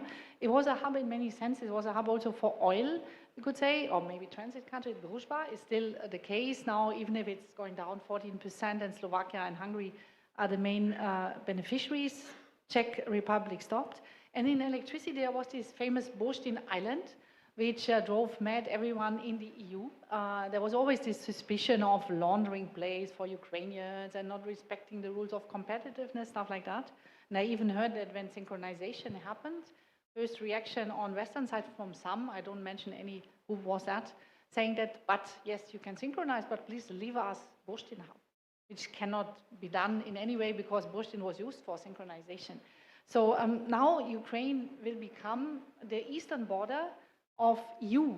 So in that sense, it can by no means be a hub, but it will transform Poland into a hub. That's good news for Poland, let's say. Yeah? So maybe Poland will become a hub, but I think this concept of hub is not useful because in EU, we are trading among countries. And Germany, my country, produces a lot of cars, but France also produces lots of cars, and we simply trade cars, some like Renault, others like Volkswagen, I don't know what. Yeah. So it's more like trade among several parties. Therefore, I don't like too much this concept of Ukraine being a hub. And when you look at like electricity trade, you will see that sometimes a country is long, France, for example, in summer, sometimes a country is short, France, for example, in winter. So it's more like trade, and you need to have good rules. You mentioned competitiveness of such a market, and therefore I would not use that word of hub. I would rather say Ukraine should be part of the European market, and in order to do so, there's several steps that were mentioned already by several of you. There is, first of all, it's a unique mix, possibly 50% nuclear, 50% renewables, which is quite impressive. France has about 78% of nuclear and smaller share of renewables, so it's a nice balance also. It's different from other countries, can show us the way. We have also different from, for example, Baltic states, where we have a synchronization only with one line, and honestly, de facto, the Baltics are an island now. They are only using the Litpol link to Poland as a like emergency link, but de facto more island. So Ukraine has 5 partner countries, Romania, Moldova, Slovakia, Hungary, and Poland, and therefore has a very comfortable trade with all these countries. We need to build more lines to be even more comfortable, and that this gives Ukraine this future. But I think the real thing, and your question, Anna, to people, do you need an energy strategy for Ukraine? It sounds strange because these days it's more about short-term relief maybe and some smart short-term strategies, but de facto, Ukraine needs to be able to decide, do you want to trade electrons, molecules, or goods, or everything combined? And this is something Ukraine can decide, and therefore we need to make sure that rail infrastructure, that electricity infrastructure, and all these other infrastructures are just there, that you can choose.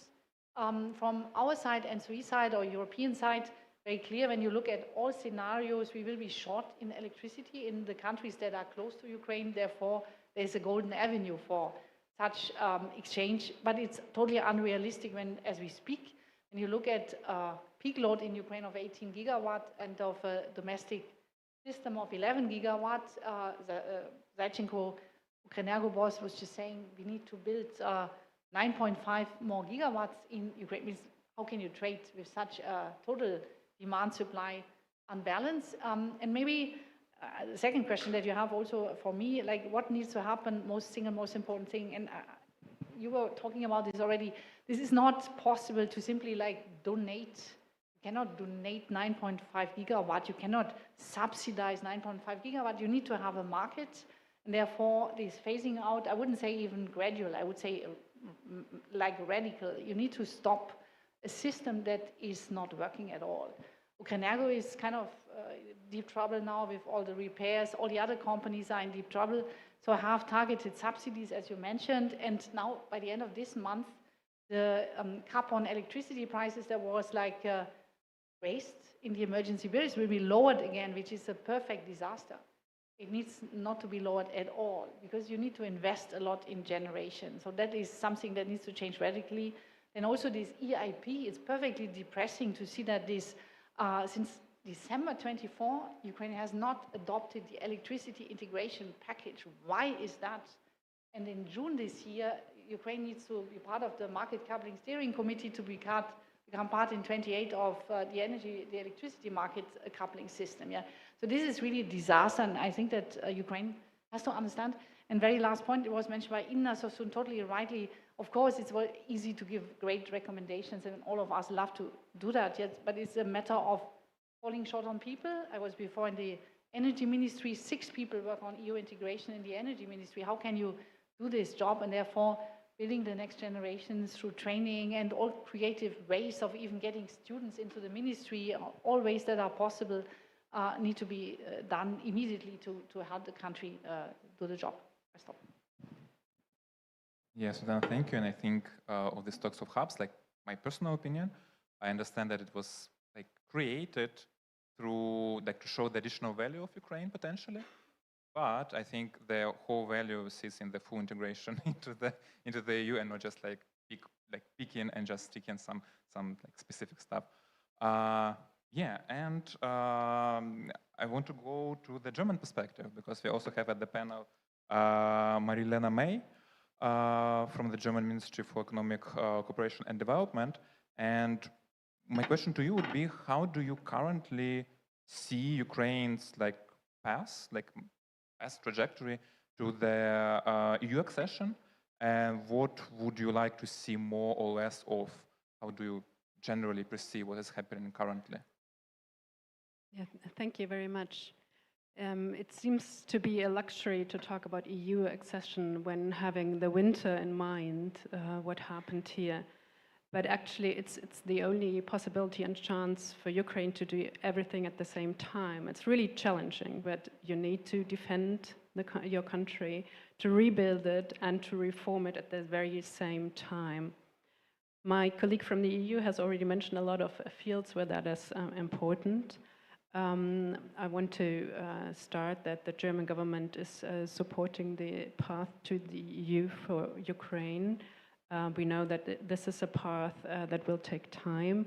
It is part of the peace negotiations at the moment, so it's a very important process as well.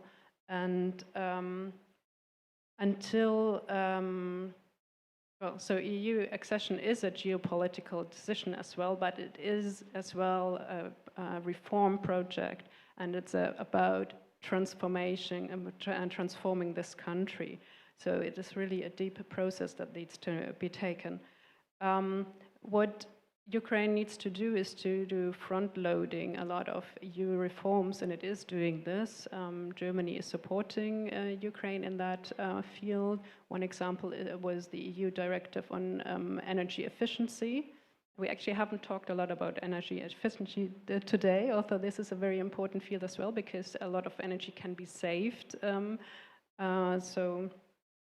We should have that in mind as well. So what do I think should we see more? I see 3 points especially. The first and really crucial is if it comes to EU accession, rule of law and good governance. This is especially for the energy sector very important. It is important for all our support that we give to Ukraine. We need definitely transparency, and we need to see that the anti-corruption institutions here in this country can do their work. The second is, as I already said, when reconstructing, think about the reform as well. So do both at the same time. It is challenging. It is in a time when the energy system is being attacked on a daily basis. It is really difficult, but it will pay off in the end, not to continue with a centralized system, but to rebuild Ukraine's energy system in a decentralized way, and that's the third point. Look at the decentralized systems. We heard it already a lot on the other panels, that this is really the way that Ukraine should go for. So I'll have it that short. We have the very last panel, so you can have. Thank you very much. And так, мова. Повертаючись. Going back to Anna, I would like to ask you, you have a background. Is it okay? Okay. Ecological organizations, I would like to put us a question to you. When we are talking about European integration, it means that we need to look at the legislation related to the environment. European Union rules are more rough than Ukraine has today. So my question is, do we take into account all these requirements of the European Union, and what is your assessment of this ecological component? Well, I would like to be brief, and to be brief, I have to highlight that last year environmental policy became more difficult to work with. And frankly speaking, I can see that civil sector colleagues are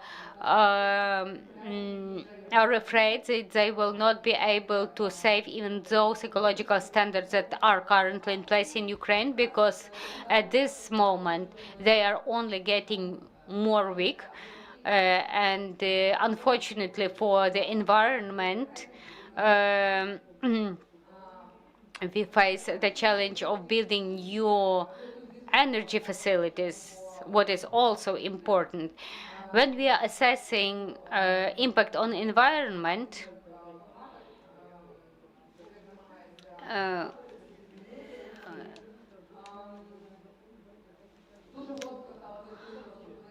a very acute discussion we have on issues with windmills built in the Carpathian unions. Actually, the society was quite divided on, in relation to this issue. We have an economic block here and environmental block here, because we have we do see some activists that are blocking this construction of windmills in Carpathians, and there is a very acute, very hot discussion of these issues. And for me, the most important point here is, why do we need to use Carpathians for these things? Don't we have some other sites for these things? So there is a hot discussion here, and we are trying just to save what we have at this moment. The European Union directives implementation. We hear a lot that environmental and climate-related laws that have to be adopted blocks the development of the Ukrainian economy. And this is the message I can hear from a lot of representatives of government, and we don't know what to do with this actually, because in fact we haven't seen any numbers how much the implementation of these directives will cost, and how much it will cost not to implement these directives. So what does it mean for us as a country? So this is now more about the opinion change, more than a constructive discussion where each party listens to each other. In the frames of our platform, we have involved representatives of the ecological sector, of environmental sector, and in energy sector, and we are going to work this year to find this common ground. And we would like to have some platforms to have these discussions, professional discussion, so that we were able to hear each other at the professional level,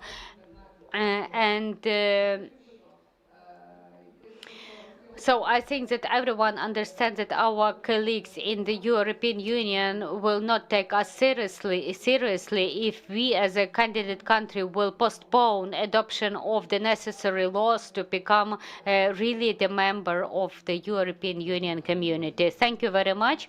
I think that this question of the effect on economies, it is a two-side question, because when you are talking to business who is earning on the fossil fuel, and he tells you that it is not a good thing because we will lose our business, and then we forget that there is another kind of business that can also become more large and also to support the economy of Ukraine. So we cannot afford having only one way approach. We need to have a comprehensive approach to this. Yes. And we know that even within the European Union, there are some tries to decrease these environmental standards, but we know, but as far as you know, that there is a goal that till 2035, all new cars have to use non-fossil fuels. And this is the goal that automotive industry is trying to decrease. And why? Because they cannot make it in terms of China, because China is transitioning completely to the electricity, to the mobility and cars, and the European Union cannot keep this competitiveness. So this climate neutrality is very acute, and actually we don't have a lot of time to compete China. Thank you very much. Let's wrap up because we are running out of time. Taking into account that this is the last panel, we have an evening reception after this, and I know that there will be a lot of good food. So my last question for 10 or 20 seconds. We understand that we are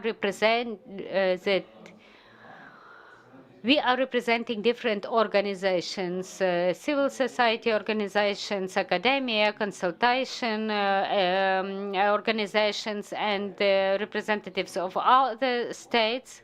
But it seems to me that it is very important to discuss the strategy. For example, visionary part. I need that all of us need to cooperate. We cannot afford ourselves to act in silos. We need to have a good cooperation between us to be reachable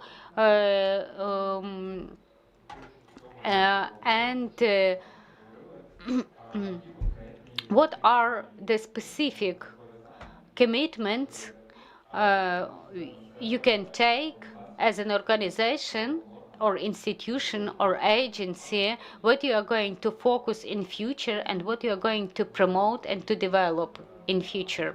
So let's start from Maria Ellen, please. Well, I think this day today is a very good example of what the German government is doing, and actually we are the biggest bilateral donor at the moment for the energy in Ukraine. So I think we'll definitely continue doing what we are because it's really crucial. And I can see that we work together with all these institutions here, and that we have scientific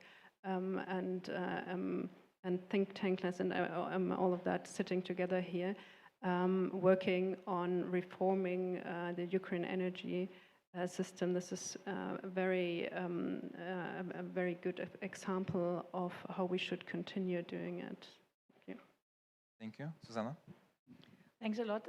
So we are like from the Helmholtz Zentrum Berlin research organization, but also from NAUCMA, Mochila Academy, and from Poland. So we are a trilateral project where we do data modeling, facts-based policy research, and capacity building. And we want to continue contributing. And we are always part of our kind of also national teams. We are happy to be part of Team Germany to some extent, working closely with GIZ, with the ministries, our research ministry, but also the team in Ukraine is part of the Team Ukraine, and this is clearly, I think, a successful approach. Thank you. Anna. Я відчуваю, що я надто багато часу до того зайняла, коли не було. I have taken too much time earlier, so I have just highlighted that our goal for this year is to work more with colleagues from other sectors, especially with the economy-related block, because we need to find common grounds there. As far as I am representing platform today, this is a network where we can have different discussions between Ukraine and Europe, and I think that we should support each other, everyone who is working to support Ukraine. Thank you very much to all our participants, panelists. I would like to say thank you to our participants, and as far as this is our last panel today, I would like to say thank you to our interpreters who were supporting us all this time during all these 5 years. Thank you for this discussion. Thank you very much. Thank you, dear Konstantin.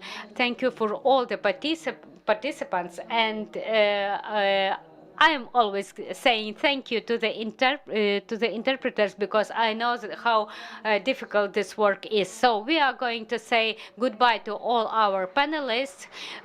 I'm happy that this panel was so live and so active with such sharp questions, and it is very nice.